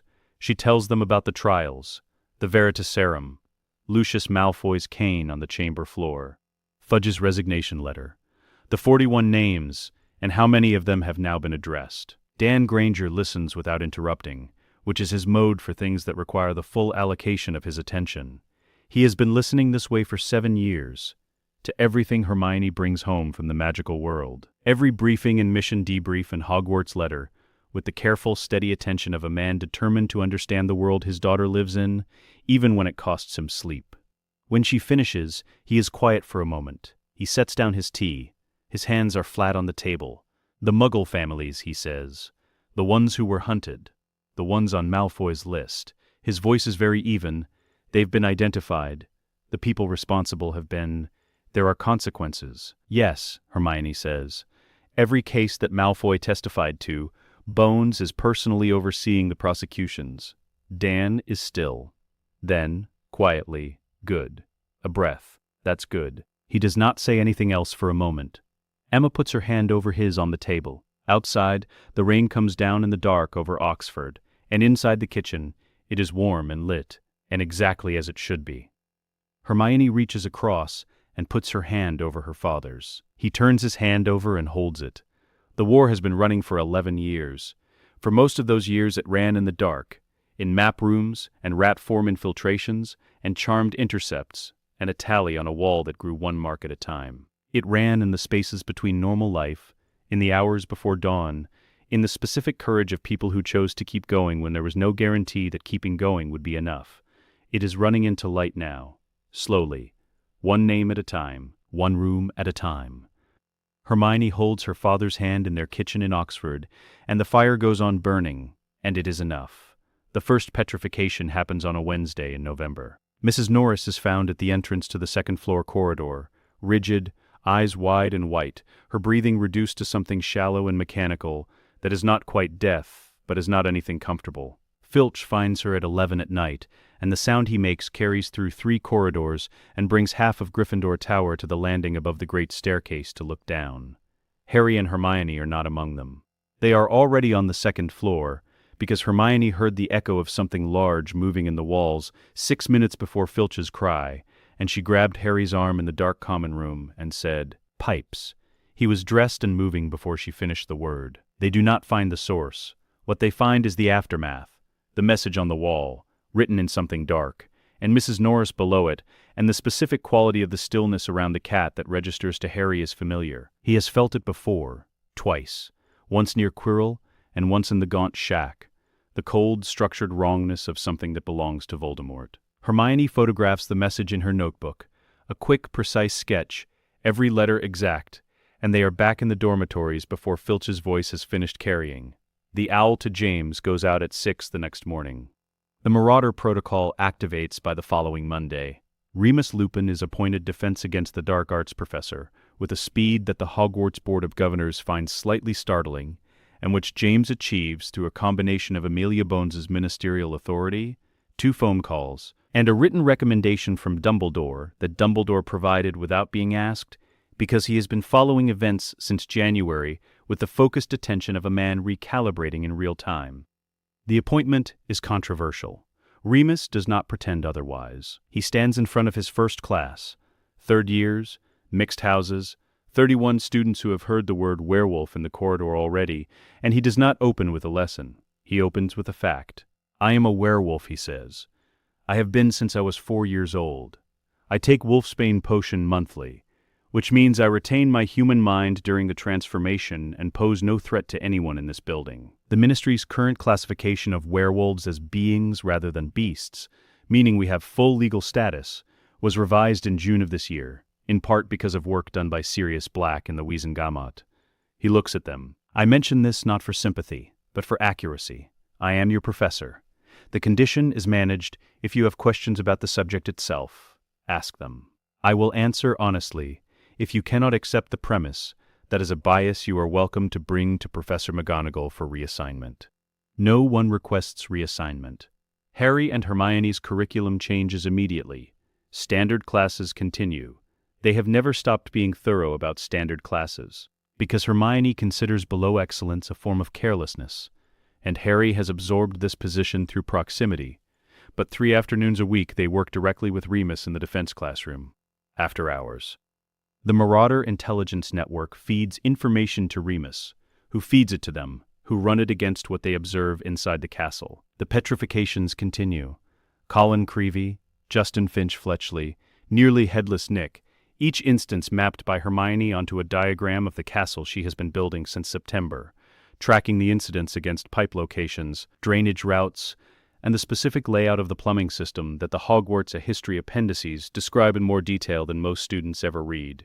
By December, she has a map that converges on a single point: the girls' bathroom on the 2nd floor, Moaning Myrtle's bathroom. The entrance to something the castle's original architectural documents, which Remus retrieved from the library's restricted section for them, describe only as a sub-level chamber, original construction, founder era, access restricted. Chamber, Harry says, looking at the map. Of secrets, Hermione finishes. The snake incident happens in defense class in January. Remus brings in a small garden snake for a demonstration on non-aggressive magical creature interaction, which is entirely planned, including the part where Harry speaks to it. It is the delivery that Remus has thought carefully about, not the revelation. Harry told James about the parcel tongue at age 8, when he first noticed he could hear the manor's resident grass snake communicating in something he understood. James had sat with that information for a day, and then brought in Remus and Lily, and the 4 of them discussed it at the kitchen table while Harry ate his dinner in the other room. And by the time they called him back in, they had a framework. The gift is ancient, it is inherited, it is neutral, and it will be heard differently by different people, and the time to explain it is before it surprises anyone. Remus waits until he has taught the class 3 weeks of snake behavior and general serpent magical interaction theory. Then he brings in the garden snake. "Mr. Potter," he says, "if you would." Harry leans over the desk. The snake lifts its head. Harry says in fluid, conversational parcel tongue, something that produces a small, specific sound in the classroom. 30 students simultaneously hearing a language that is not language. A sequence of sounds that resolves, for Harry, into "you smell like grass and stone." The tall one smells like old paper, and which resolves for everyone else into something that bypasses the ear and goes straight to the spine. No one screams. No one backs away. They have 3 weeks of context. Remus speaks immediately, clearly into the silence. Parseltongue is a rare inherited gift with a documented history predating Hogwarts. Salazar Slytherin had it. Several Gaunt family members had it. Harry has it through a line of inheritance I am not at liberty to detail, but which is fully documented with the Ministry. He looks around the room. Tom Riddle had it as well. Harry Potter is not Tom Riddle. You have sat in classes with Harry for a full term and a half. I will leave the character assessment to you. The class absorbs this. In the back row, a Ravenclaw named Terry Boot raises his hand. Can you ask it what it thinks of the castle? Harry asks. The snake considers. Dark below, Harry translates. Old dark. Not bad dark. Just old. Several students write this down. The chamber entrance is confirmed in February. Hermione identifies the mechanism, the specific tap in Myrtle's bathroom, the Parseltongue trigger that operates it, through cross-reference of 3 sources: the architectural documents, Myrtle's accidental testimony about the strange hissing she heard before she died in 1943, and a Founder-era text Remus retrieved that describes Slytherin's private construction as accessible only to his true heir, or one who speaks in his tongue. They descend on a Saturday, with Remus positioned above and the full Marauder communication chain active, James and Lily at the manor with the resonance map running, Peter and the castle walls in rat form tracking their position, Sirius at the Ministry in case anything requires immediate legal intervention. Harry speaks the entrance open. The pipe drop is not elegant. Hermione casts a controlled descent charm so neither of them arrives at the bottom at speed. The chamber itself is what it is: ancient, vast, damp, the kind of cold that comes from stone that has not seen warmth in 50 years. The stone serpents on the pillars look down at them with the patient disregard of things that have been waiting longer than any living thing in the castle. Then the basilisk comes. It moves from the far end of the chamber with the sound of a great weight displaced across stone, a pressure wave of movement that reaches them before the creature does. Harry steps forward, in front of Hermione, and she steps forward beside him in a fight and does not intend to start. Harry speaks, not a command, not a Parseltongue order snapped at a creature being used as a weapon. He speaks the way he spoke to the garden snake in class, directly, with the assumption that there is a mind present worth addressing. "You are old," he says, in Parseltongue. The basilisk stops. "You have been here since 1943, Harry continues. The last one who called you into this chamber did it by right of blood and used you to kill a child. I know this." He pauses. "I am also the right of blood. I am not asking the same thing." The silence in the chamber is absolute. The basilisk lowers its enormous head, its eyes closed, always closed, the only mercy in its design, face the floor between them. "You are not him," it says. In Parseltongue, its voice a sound felt more than heard, a resonance in the stone. The speaking boy who gave the last order. "You are not him. I'm the other one," Harry says. "The one he tried to kill." A long pause. The chamber breathes around them, the torches guttering in the displaced air. "His orders remain," the basilisk says. 50 years of orders. 50 years alone. "His orders ended with him," Harry says. "I am offering different ones. No students, no killing. The lower levels, the lake, the old tunnels, yours. Fed, honored, free of the chamber's walls." He looks at the great sealed eyes. Not a weapon. A guardian. The basilisk is still for a very long time. Then, the small one who smells of ink and intention, it says. "She is your paired one?" "She is," Harry says. "She is afraid," the basilisk observes, without judgment. "She is also," Harry says, "already thinking of 3 ways to neutralize you if this goes wrong. She is afraid, and she is here anyway. That is the kind of afraid that matters." Another silence. "Compact," the basilisk says finally, the word in Parseltongue carrying the weight of something very old, agreeing to something it has been waiting to be offered. "I accept." Harry names it Regulus. He says, "After someone who chose courage when he had every reason not to." They emerge from the chamber's entrance into Myrtle's bathroom, 45 minutes after they descended. Remus is waiting in the corridor outside with his arms folded and his expression set to the careful neutral he uses when the situation has exceeded his briefing materials, and he is processing. He looks at Harry. He looks at Hermione. He looks at the bathroom door behind them. He says slowly, "The resonance signal on the map just moved from the chamber to the lake's lower subsection." "Yes," Harry says. "The basilisk is now in the lake. The lower tunnels." He prefers darkness. Harry pauses. "His name is Regulus." Remus is quiet for a moment. He pinches the bridge of his nose, which is what he does when he needs a second before he can form a sentence.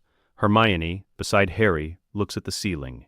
She looks back at Harry. "You adopted a 60-foot snake," she says. Harry grins. The full one, Lily's smile, James's recklessness. He's on our side now. Hermione holds his gaze for 3 full seconds. Then she opens her notebook, uncaps her pen, and begins writing what will become a 7-page report on the compact's terms, Regulus's confirmed temperament, the chamber's now accessible architectural features, and 3 potential tactical applications for a controlled environment basilisk ally in future operations. "Of course he is," she says. "The Goblet of Fire is an ancient artifact with a single blunt function.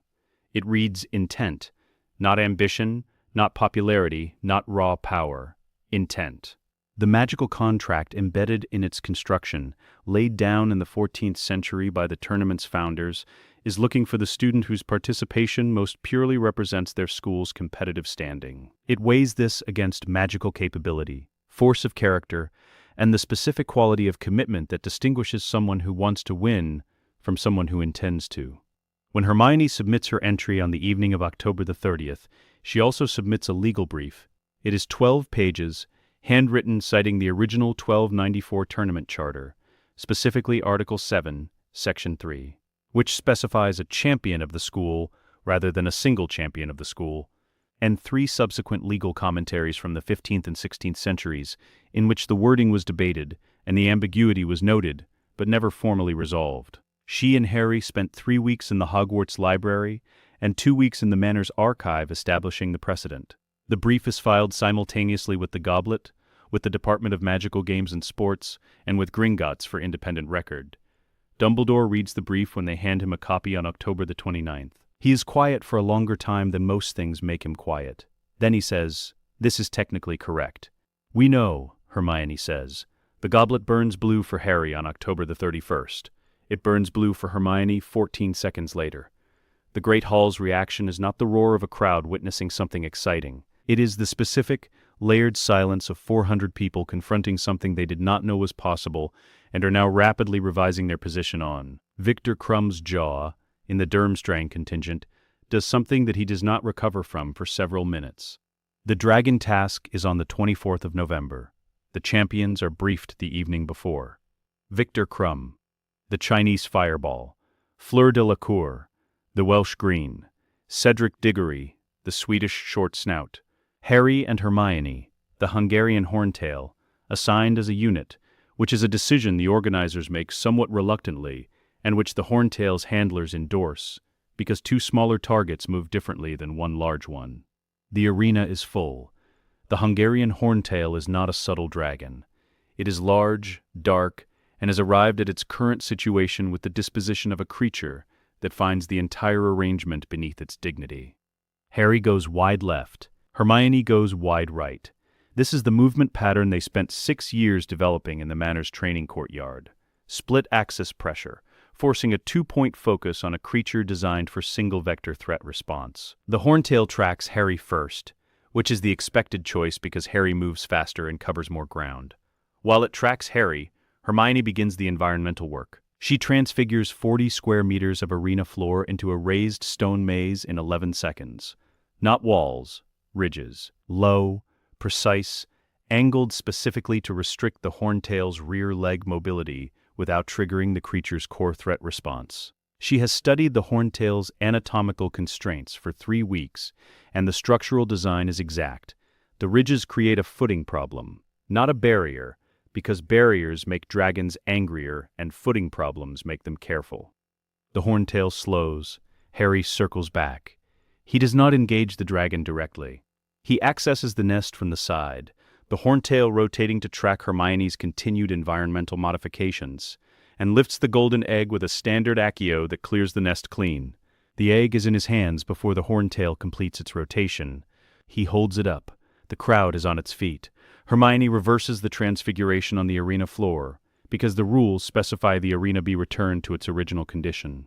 And she checked. And because the horntail's handlers will need stable footing for the recovery, and crosses to Harry in the center of the space. The horntail, its nest intact and its egg retrieved bloodlessly, regards them for a moment with the amber-eyed calculation of a creature assessing whether further engagement is worth the energy. It decides it is not. Hermione takes a folded document from inside her robe and hands it to the nearest judge. "Dragon welfare documentation," she says. Confirming the horntail was unharmed, and that we've cross-referenced its transport conditions against the 1989 magical creature relocation standards, there are 3 items non-compliant. We'd like them addressed before the creature is returned to its preserve. The judge stares at the document. The score is the highest in tournament history. Viktor Krumm watches the numbers appear on the board with an expression that has moved past admiration into something more complicated and private. The lake task is on the 24th of February. They identify the solution at breakfast on the 23rd, when Hermione, reading the clue for the 7th time, says gillyweed, obviously, or a bubblehead charm, or partial transfiguration of the respiratory tract. And Harry says, "Bubblehead, we need the hands free," and Hermione says, "Agreed." And they spend the next 40 minutes discussing the secondary objective. Because there is a secondary objective, the Hogwarts Lake's lower subsection, Regulus's territory now, the great serpent threading his way through the deep tunnels, with the slow sovereignty of something that has been given space to be itself, contains, according to Lily's resonance map, 3 magical signatures she flagged as possible Horcrux resonance. Inconclusive. False positives, as the full investigation determined, each one a naturally occurring dark magic residue from historical events on the grounds. But the methodology of mapping them, the passive resonance scan, the cross-reference against the locket's confirmed baseline signature, has never been run at lake depth. This is the opportunity. They enter the water at the starting signal with bubblehead charms precise and sealed. The lake opens below them, cold, dim, deep, the light from above dimming within the first 30 feet. They find the merpeople village in 11 minutes. The hostages are located in 12. While Harry negotiates with the merchieftainess, in a mixture of gestures and their limited shared vocabulary that Hermione has been building since second year when she first found a Mermish grammar text in the restricted section, Hermione runs the passive resonance scan. 3 passes, each covering a 60-degree arc, cross-referenced against the baseline reading she has memorized with the same precision she has applied to every piece of information that matters. The 3 flag signatures read as residue, not Horcrux. The map can be updated. Harry retrieves both their hostages, Ron, who is not entirely pleased about the cold, and Gabrielle Delacour, because Fleur has been delayed and Harry is not leaving a child in freezing water on a technical point about rules. And they surface at 47 minutes, inside the time limit, with both hostages and 3 pages of updated resonance data. Ron, wrapped in a towel on the dock, says, Was she doing research while you were down there? Mapping, Harry says. She was mapping the lake bottom.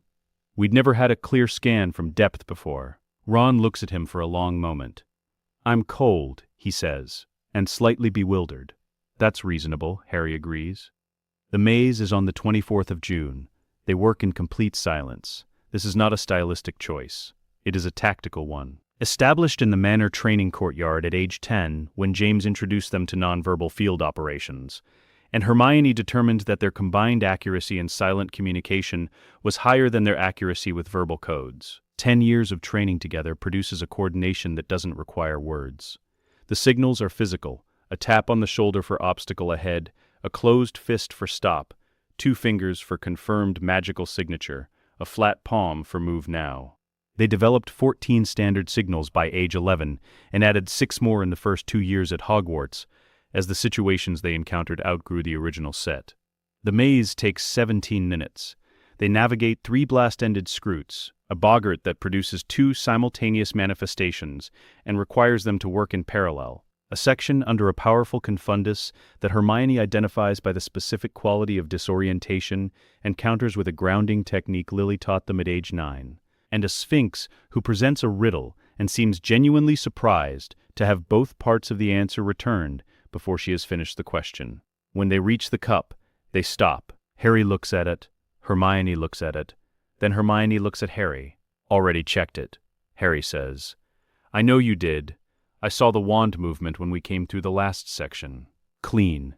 No portkey magic, no secondary enchantments. He holds out his hand. Lily's detection protocol. 5-point scan. Hermione has run her own 4-point scan while he was running his 5. The results match. The cup is exactly what it is supposed to be. A trophy.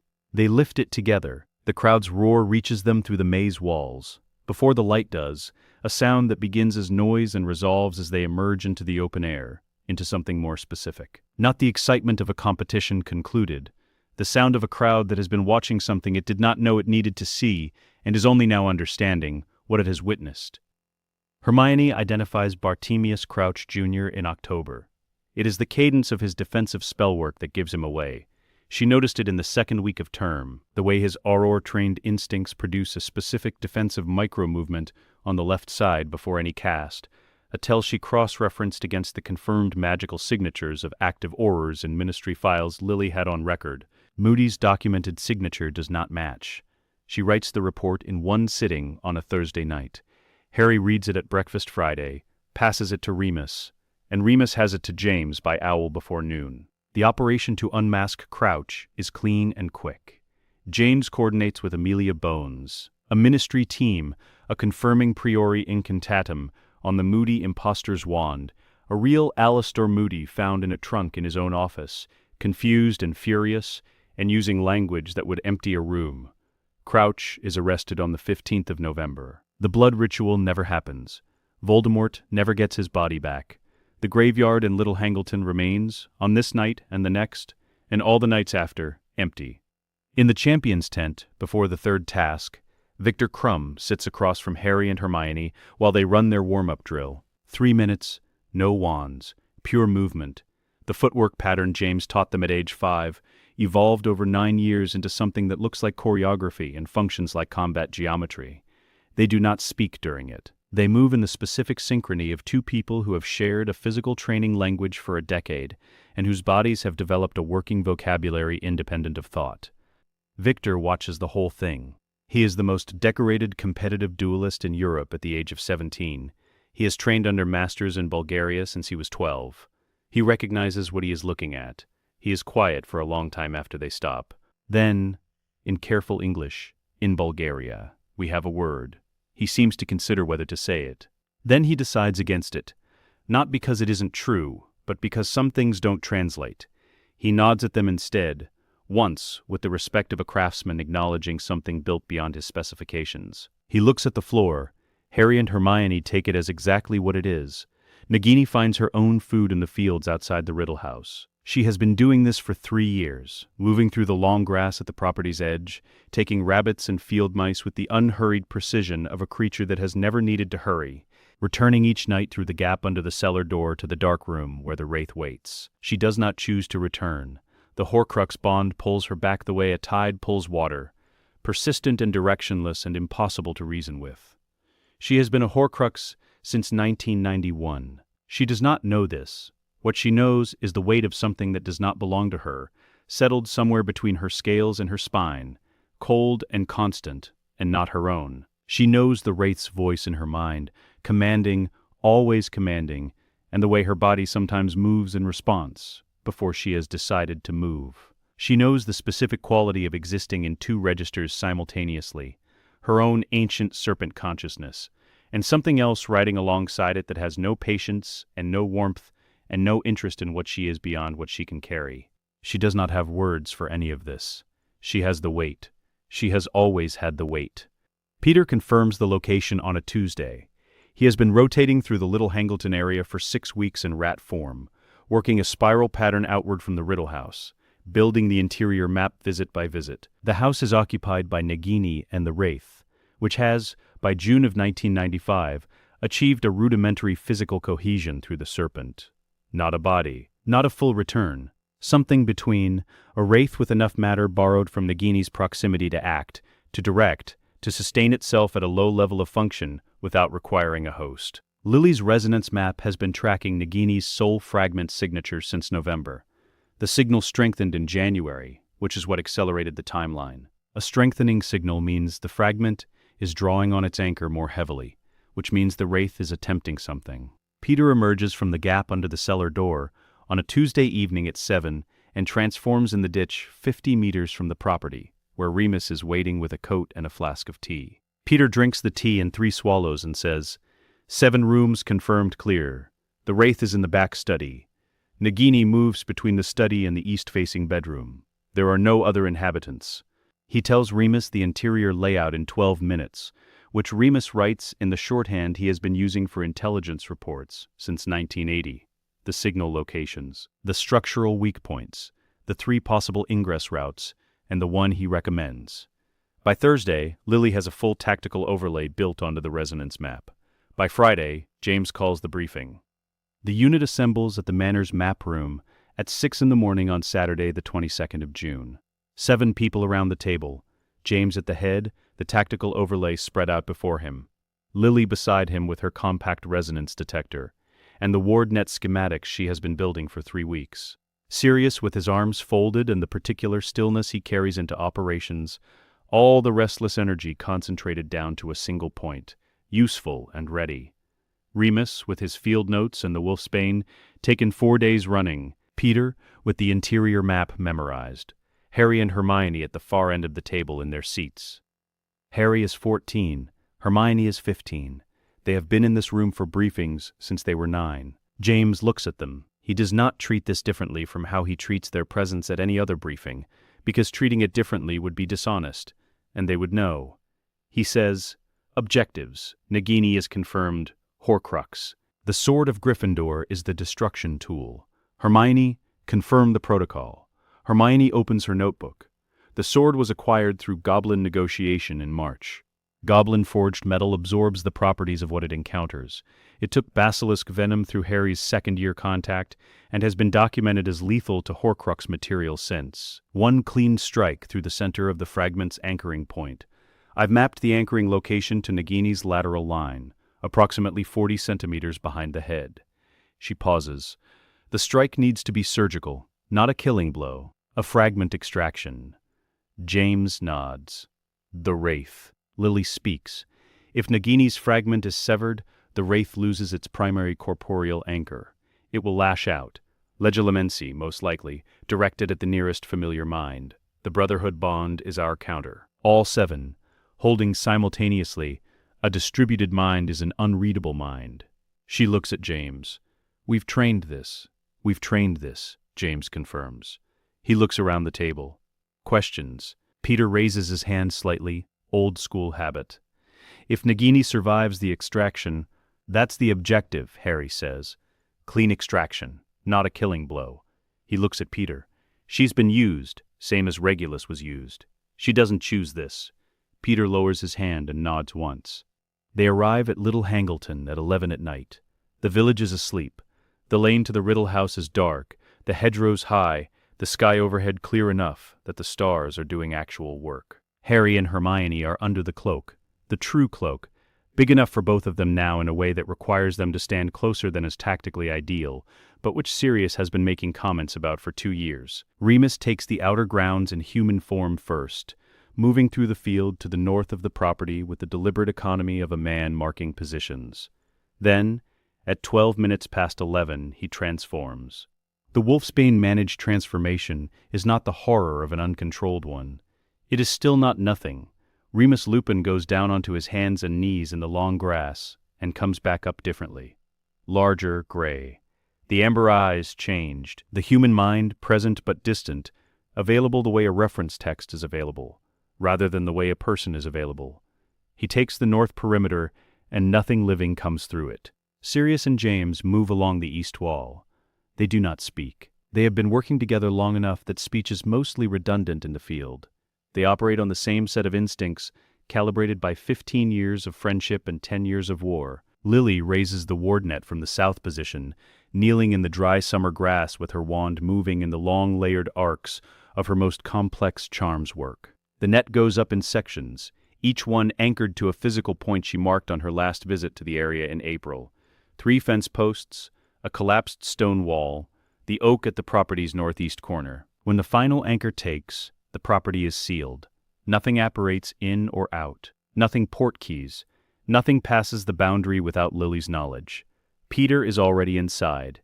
He has been inside since 10:45, riding a hedgehog's worth of shadow along the cellar wall, memorizing the updated positions, placing 3 prearranged signal markers, small charmed stones that register on Lily's detector, at the confirmed locations of Nagini's current route. At 11:20, his prearranged signal fires.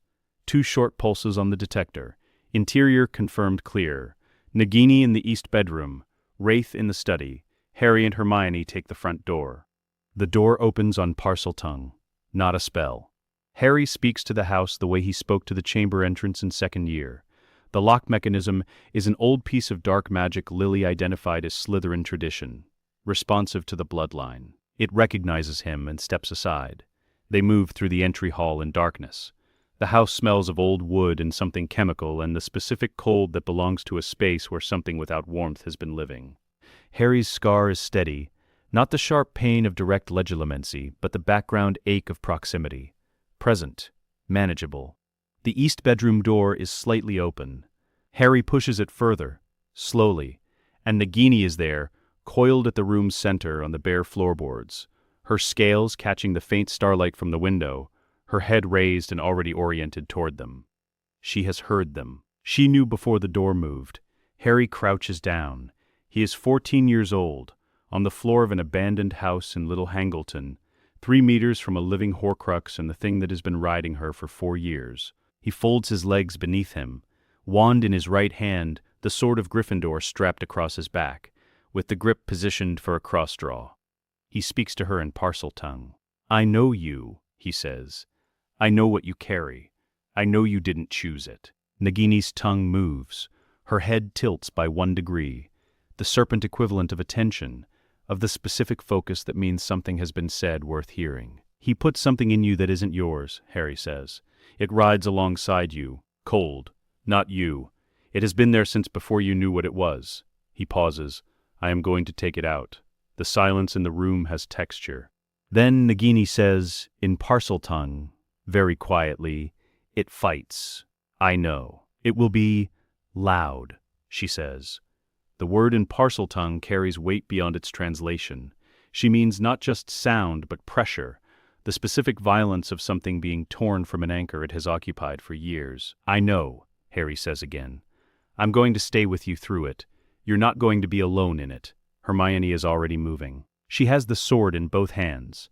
She has been training the specific strike since March, working from Lily's anatomical diagram, the angle and depth calculated to sever the fragment's anchoring point without penetrating the muscle layer below. She approaches from Nagini's right side, wide and slow, and Nagini tracks her movement but does not strike. Hermione makes the strike clean. The sword takes the fragment, and the fragment does not go quietly. It tears free with a sound that is below hearing, and above it simultaneously, a concussive pressure that fills the room like a held breath released wrong. Nagini convulses, once hard, the full length of her body arching, and then goes still. The wraith comes through the wall. Not physically. It has no full physical form. It comes as pure legilimency, directed, targeted, the accumulated malice of something that has been reduced to nothing but will and fury, and the specific fixation of a mind that has spent 30 years failing to destroy a single family and has just lost its last anchor in the material world. It finds James Potter in the corridor. He is standing at the bedroom door, Sirius and Peter behind him, Lily already with her wand raised, the brotherhood bond active across all 7 of them, the distributed connection of a shared magical secret that has been running since October 1981. The wraith hits the bond the way water hits stone, everywhere at once, and through none of it. James raises the counter-Legolemonesi shield Lily taught him, and holds it. It is not elegant. It is not the clean theoretical construct from a textbook.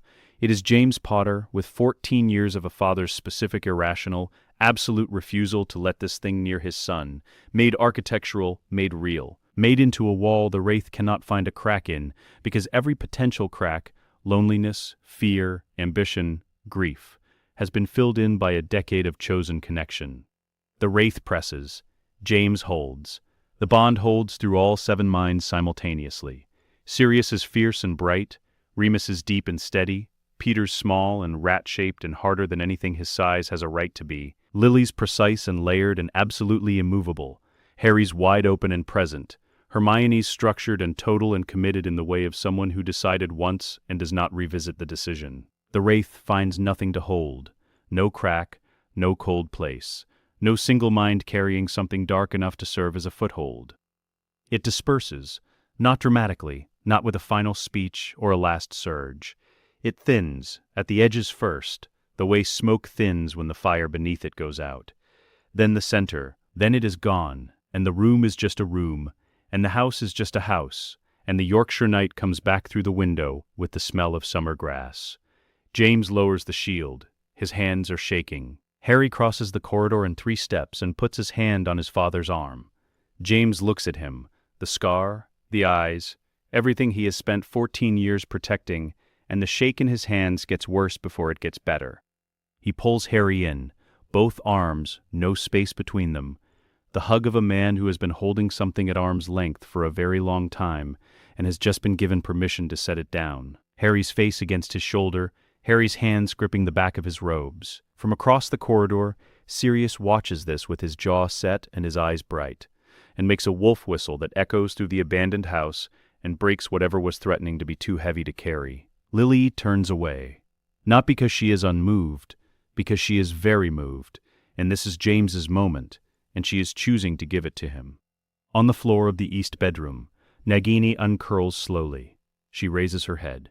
She looks at Hermione, who is standing near the window with the sword still in her hands, and the expression of someone who has completed a precise task under significant pressure and is now conducting an internal debrief. The cold is gone, Nagini says, in parcel tongue. Harry translates, his voice slightly unsteady. Nagini crosses the floor and coils herself gently around Harry's arm. She rests her head on his wrist.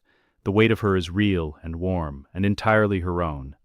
She says she will stay, Harry says. Sirius looks at the ceiling. Of course she will, he says. Of course. 5 marks on the map room wall, all crossed through. The diary, the ring, the locket. Retrieved from the warded case in 1993 and destroyed by Remus using the sword on a cold February morning, with no ceremony and no audience. Just Remus and the sword, and the specific relief of a man striking through something he has been carrying since the night he sat with Sirius, and a house elf and a note from a dead boy. The diadem, retrieved from the room of requirement in a Hogwarts mission run during the Christmas break of Harry and Hermione's 3rd year.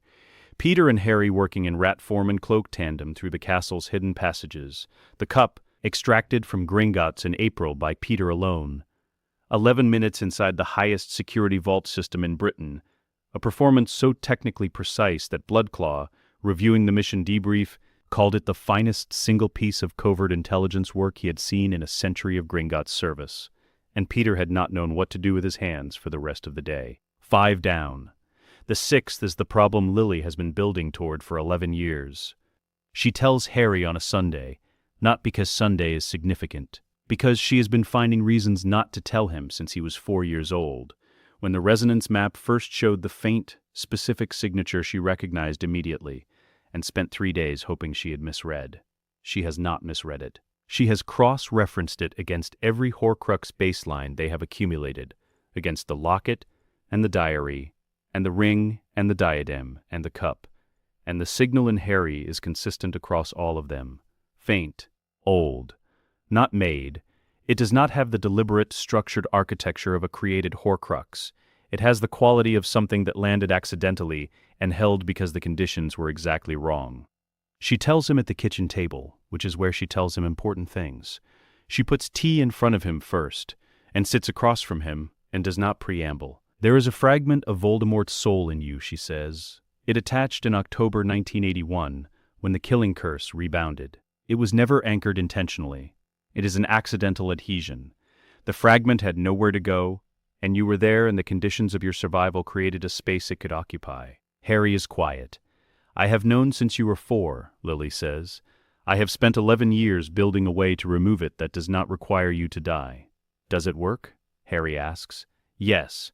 How certain are you? Completely, she says. I do not tell you things I am not completely certain of. Harry looks at the tea. He turns the mug a quarter rotation on the table. He thinks, and Lily lets him think, and the kitchen is quiet around them, with the specific quiet of a house that has held hard things before and knows how to make room for another one. Does Hermione know? He asks. No one knows except me. Tell her, he says. I want her to check your work. Lily almost smiles. I was hoping you'd say that. Hermione reads the full theoretical framework in 4 hours. She sits in the library with Lily's 11 years of documentation spread across the table. Every resonance scan, every cross-reference, every iteration of the proposed extraction methodology, and she reads with the focused totality that means she is not just reading, but building a parallel structure internally, checking every load-bearing point, looking for the place where the logic fails. She finds 2 places where the logic required adjustment. She flags them. Lily looks at the flags and says, I revised those in 1993 and 1994 respectively. Check the appendices. Hermione checks the appendices. The revisions are correct. She closes the final document. She sits for a moment with her hands flat on the table. Then she says, the reverse Fidelius principle is sound. The brotherhood bond as a counterforce is sound. The extraction mechanism is sound. She pauses. The weak point is Harry's will. The procedure requires him to actively expel the fragment rather than passively endure the extraction. If he loses focus during the critical stage, if the fragment's resistance overrides his intent, it won't, Harry says, from the doorway. He has been there for the last 20 minutes. Neither of them told him he could come in. Neither of them told him he couldn't. Hermione looks at him. You don't know that. I know that I have been doing hard things my entire life, because the people in this house taught me how, Harry says.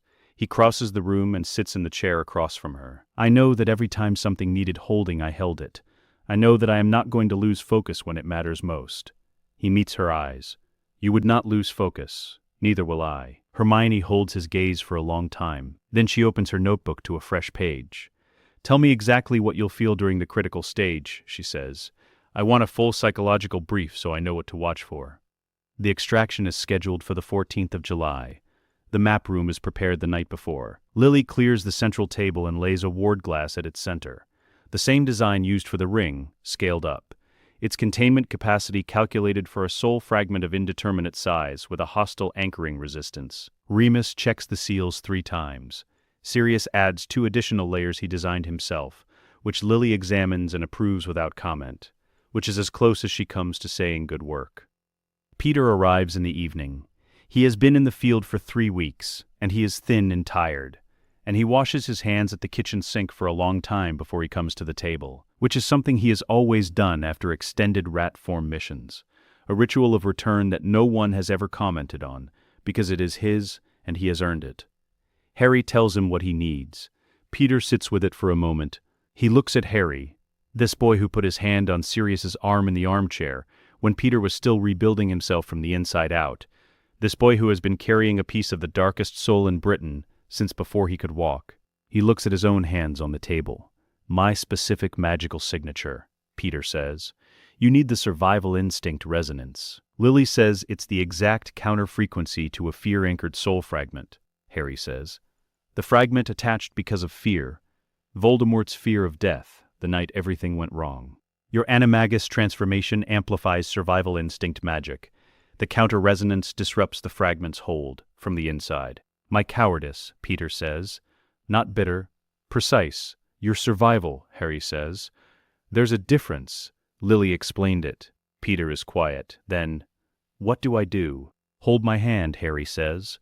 During the critical stage. Don't let go regardless of what you feel. Peter nods once. I won't let go, he says. The morning of the 14th is clear.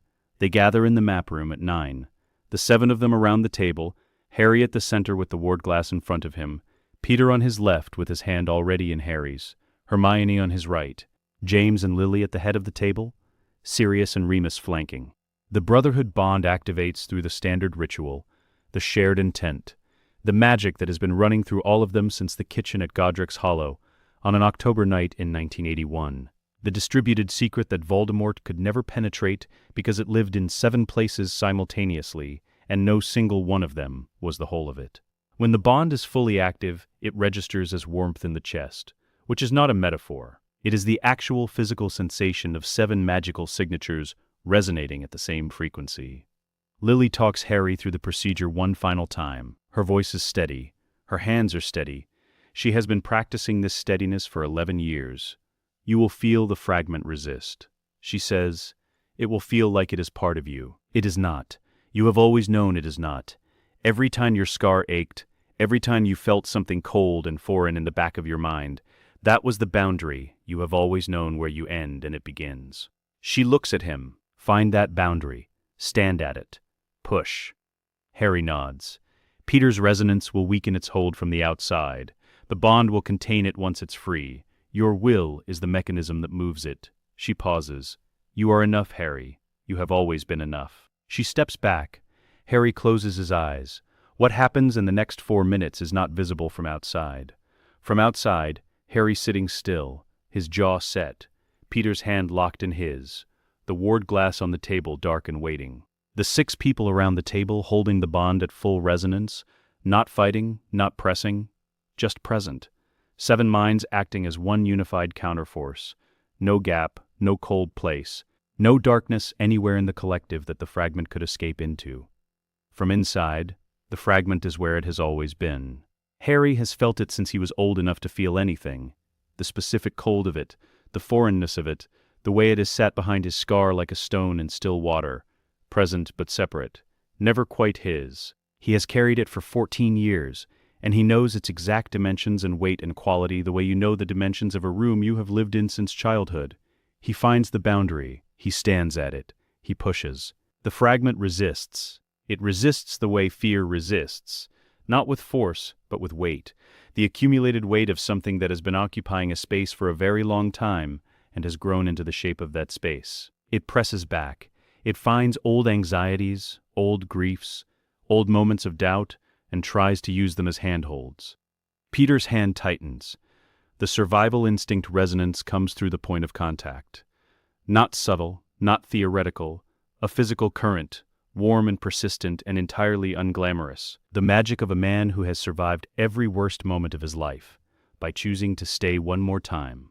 No heroics, no bright courage. The small, absolute, rat-shaped stubbornness of someone who has been afraid every day for 30 years and chosen to act anyway. The fragment's hold loosens. Harry pushes harder. The fragment tears free with a sensation like a splinter being drawn from deep tissue. A specific, located pain that has a before and an after to it. A moment when something that was inside is outside. And the space it occupied is just space, clean and ordinary and his. He opens his eyes. The ward glass on the table holds a small dark shape. It moves against the glass once, twice, a shadow in a bottle. It finds no exit. The glass was built by Lily Potter, and it holds.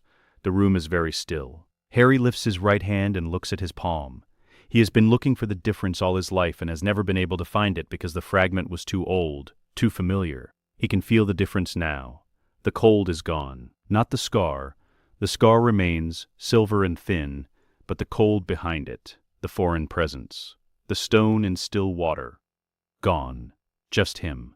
Entirely, finally, only him. Lily crosses to the table and picks up the ward glass. She carries it to the iron furnace in the map room's south wall. Prepared, preheated, the fiend fire already contained inside it, the blue-white fire that destroys what normal fire cannot. She opens the furnace door. She places the ward glass inside. She closes the door. The furnace runs for 90 seconds. On the map room wall, the Horcrux tally shows 7 entries. The 7th, labeled in Lily's handwriting, in letters she pressed hard enough to score the parchment. Harry, accidental aegetion, extractable gets its mark crossed through. 7. All crossed through. The resonance map is still. Every signal dark, every frequency cold, the long, patient document that has carried the weight of Voldemort's fractured soul across 13 years of careful hunting shows nothing. An empty field. A clean map.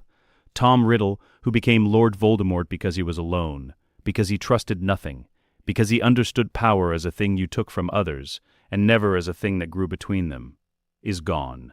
Not defeated. Not driven back. Gone. Ended by the single thing he could not replicate, could not counter, could not find a way to weaponize. 7 people who chose each other at every crossroads, who held the bond across 14 years of war and grief and fear, who gave him nowhere to land. Hermione sits down on the map room floor, not dramatically. She simply stops standing the way a structure stops standing when the load is finally lifted. Not a collapse, a settling. She sits on the stone floor with her back against the table leg and her notebook closed in her lap for the first time in as long as she can remember, and she does not move. Harry sits down beside her. They are 15 and 14 respectively, and they are sitting on the floor of a hidden manor house in the middle of England. And outside the window, the July morning is doing nothing more significant than being a July morning, which is exactly right. "We did it," Hermione says. The words are accurate and insufficient, and the only ones available, and she says them anyway. "We," Harry says. She takes his hand. They stay there in the quiet room, the map clean on the wall above them, the furnace cooling in the corner, until Lily finds them 20 minutes later and stands in the doorway for a moment just looking at them, her son and her daughter, as far as anything that matters is concerned, before she says, in the voice she uses when she is holding something very large very carefully, "Come and eat something." They come. The announcement goes out. On a Tuesday, not a press conference, not a ministry declaration. A single page, filed with the Wisengamot clerk's office and released to the prophet simultaneously, written in the plain procedural language of a legal document. Tom Marvolo Riddle, known as Lord Voldemort, is confirmed deceased. All associated Horcrux constructions have been located and destroyed. The threat to the wizarding and Muggle communities of Britain is ended. No further dark mark activity is anticipated. Signed by Lily Jane Potter, Magical Theorist, Order of Merlin First Class. Countersigned by Amelia Susan Bones, Minister for Magic, witnessed by Albus Percival Wulfric, Brian Dumbledore.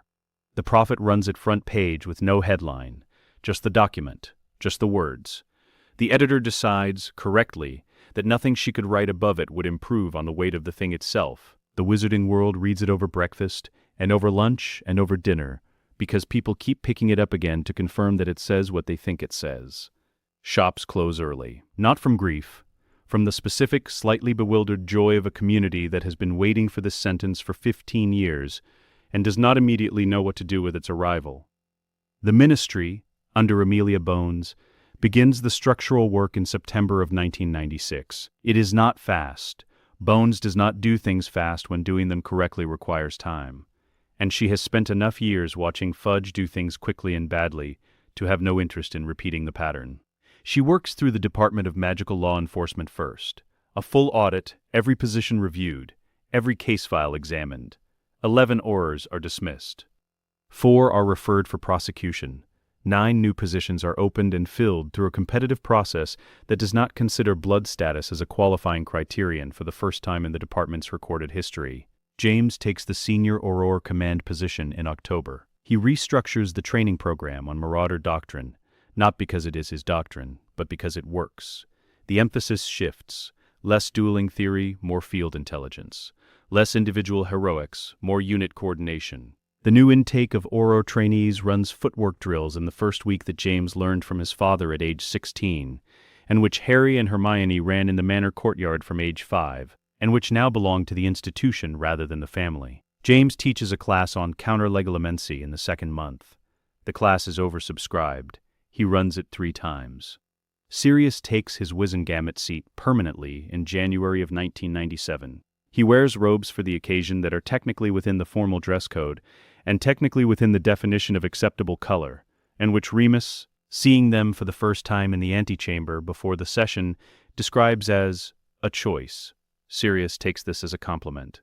The Werewolf Rights Act of 1996 passes on the 14th of March, 31 votes to 9.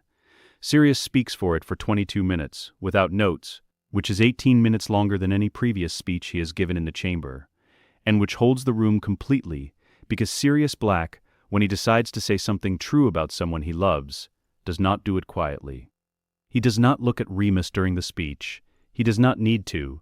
When the vote count is announced, he looks at the gallery, where Remus is sitting in the 3rd row, and Remus looks back at him with the expression of a man who has been waiting to be included for 30 years, and is only now, at this late date, finding the correct posture for it. Sirius sits down. The session moves on. Sirius stares at the table for a moment, then Peter, beside him, quietly slides a piece of paper across the table. On it, in Peter's small, careful handwriting, he'd have been pleased. Sirius reads it. He folds it. He puts it in his breast pocket, next to where Regulus's note used to live before he finally, the previous autumn, let himself place it in the family archive at Grimmauld Place rather than carrying it daily. He straightens his robes. He pays attention to the next agenda item. Remus Lupin is appointed to a permanent ministry advisory position in the Department for the Regulation and Control of Magical Creatures in April of 1997. His title is Senior Advisor for Beings Classification Review, which means in practice that he spends 4 days a week systematically reviewing every classification in the Being Beast Spirit Registry that was assigned under criteria influenced by blood status bias or political pressure. It is slow work. There are 412 entries requiring review. He begins at A and intends to finish at Z, and has made no promises about the timeline beyond thoroughly. He finds it, on most days, the most satisfying work he has ever done. This surprises him less than he expected. Peter Pettigrew receives the Order of Merlin, first class, on a Friday morning in June of 1997, in a ceremony in the atrium of the Ministry of Magic. The citation reads, "For 10 years of covert intelligence service conducted at sustained personal risk, directly enabling the identification and destruction of 6 dark artifacts of the highest classification, the prevention of the Dark Lord's corporeal return, and the protection of persons under active threat. His service was conducted without recognition, without support beyond his unit, and without the option of acknowledgement. Until now, the wizarding world owes him a debt it cannot fully repay." Amelia Bones reads it aloud. She does not rush it. Peter stands at the front of the atrium in borrowed dress robes. His own are somewhere in the manor, and he forgot to retrieve them. With his hands clasped in front of him, and the expression of a man who has rehearsed equanimity and is discovering it is harder to maintain than expected when the thing happening is real rather than imagined, Sirius gives the speech. It is 4 minutes long. It covers second year at Hogwarts, the Shrieking Shack, the alley in Hogsmeade, and the 14th of July in the map room. It does not use the word brave. It uses the word present 5 times, which Sirius has always understood as the more accurate term for what Peter is and has been. A man who showed up every time to the thing that frightened him most and stayed.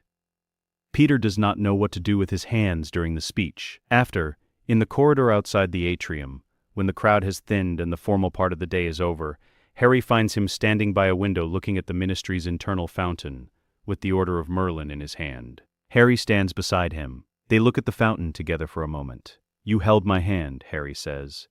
"On the 14th, I told you I wouldn't let go," Peter says. "I know." Harry pauses. "That's why I'm saying it." Peter turns the medal over in his hands. The weight of it is specific and unfamiliar, and not entirely comfortable, which is exactly right. Comfortable would mean he had expected it. He has spent 30 years expecting nothing of the kind. "I spent a long time," Peter says, "believing that being frightened made me useless." "I know," Harry says. "It doesn't." "No," Harry says. "It doesn't." The map room wall is repainted in the summer of 1997. The tally is photographed first, 7 entries all crossed through, and the photograph is framed and mounted in the corridor outside the library, where it has been since. Then the wall is stripped back to bare stone and replastered and painted the same pale gray as the rest of the room.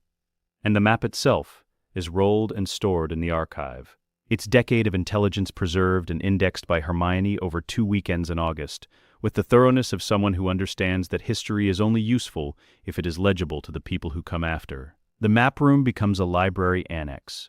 Bookshelves go up along 3 walls. A second reading table is installed. Nagini takes up a position near the east window where the morning light is good, and spends her days there in a coil that visitors to the manor have learned to navigate around without fuss. Harry and Hermione sit their newts in June of 1998. Hermione's results are, by a margin, the highest recorded in Hogwarts history across 7 subjects simultaneously. The examiner for ancient runes writes a personal note to the Board of Governors, describing her runic composition paper as a contribution to the field rather than an examination response. McGonagall frames the note. Harry's results are, across the same 7 subjects, uniformly excellent rather than historic, which is exactly how he wants it. He is not competing with Hermione. He has never been competing with Hermione. They are not the same kind of brilliant, and they have known this since she corrected his footwork on the first day and he asked her to show him again. He joins the Aurora program in September. She accepts a research fellowship at the Department of Mysteries in the same month.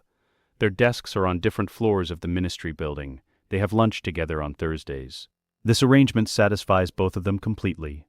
The Granger House in Oxford hosts Christmas every year from 1995 onwards. The dining table, which was not designed for 9 people plus 1 large serpent, is extended by magical means that Dan Granger now performs himself. He asked Lily to teach him the engorgement charm for the table specifically in 1996, practiced it 4 times in the garage before the dinner, and has not required assistance since. He is unreasonably proud of this. Emma considers the pride proportionate. They eat. They argue about things that are not the war.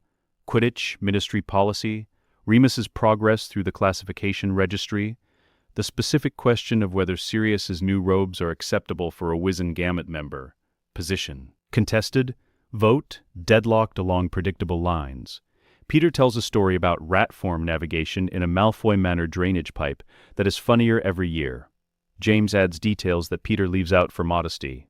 Lily corrects both of them on the operational timeline.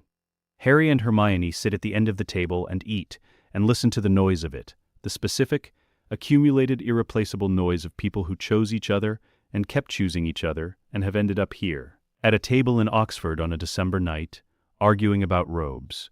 After dinner, when the table is cleared and the fire is lower and the conversation has settled into its quieter register, Dan Granger stands up with his glass and says, as he has said every year since 1995, in the plain, unhurried voice of a man who means every word and does not require an audience for it, To the people at this table, to the ones who kept each other safe, and to the ones who aren't here, who made it possible. Glasses raised, names said or not said, held internally instead.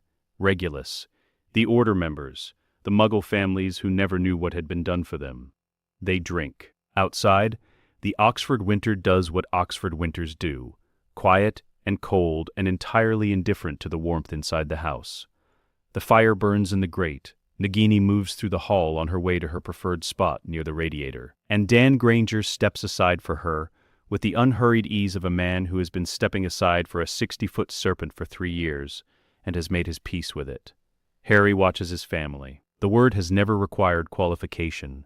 Not something like a family, not practically a family. His family, found and chosen, and built over 15 years of choosing it daily, in map rooms and kitchen tables, and training courtyards and ministry corridors, and every small ordinary Tuesday that turned out, in the accounting, to be the whole of it. James catches his eye across the room and raises his glass. Harry raises his back. The fire burns. The war is over. The future has not been written yet. They are holding the pen. Let us know what you'd like to see next. The end.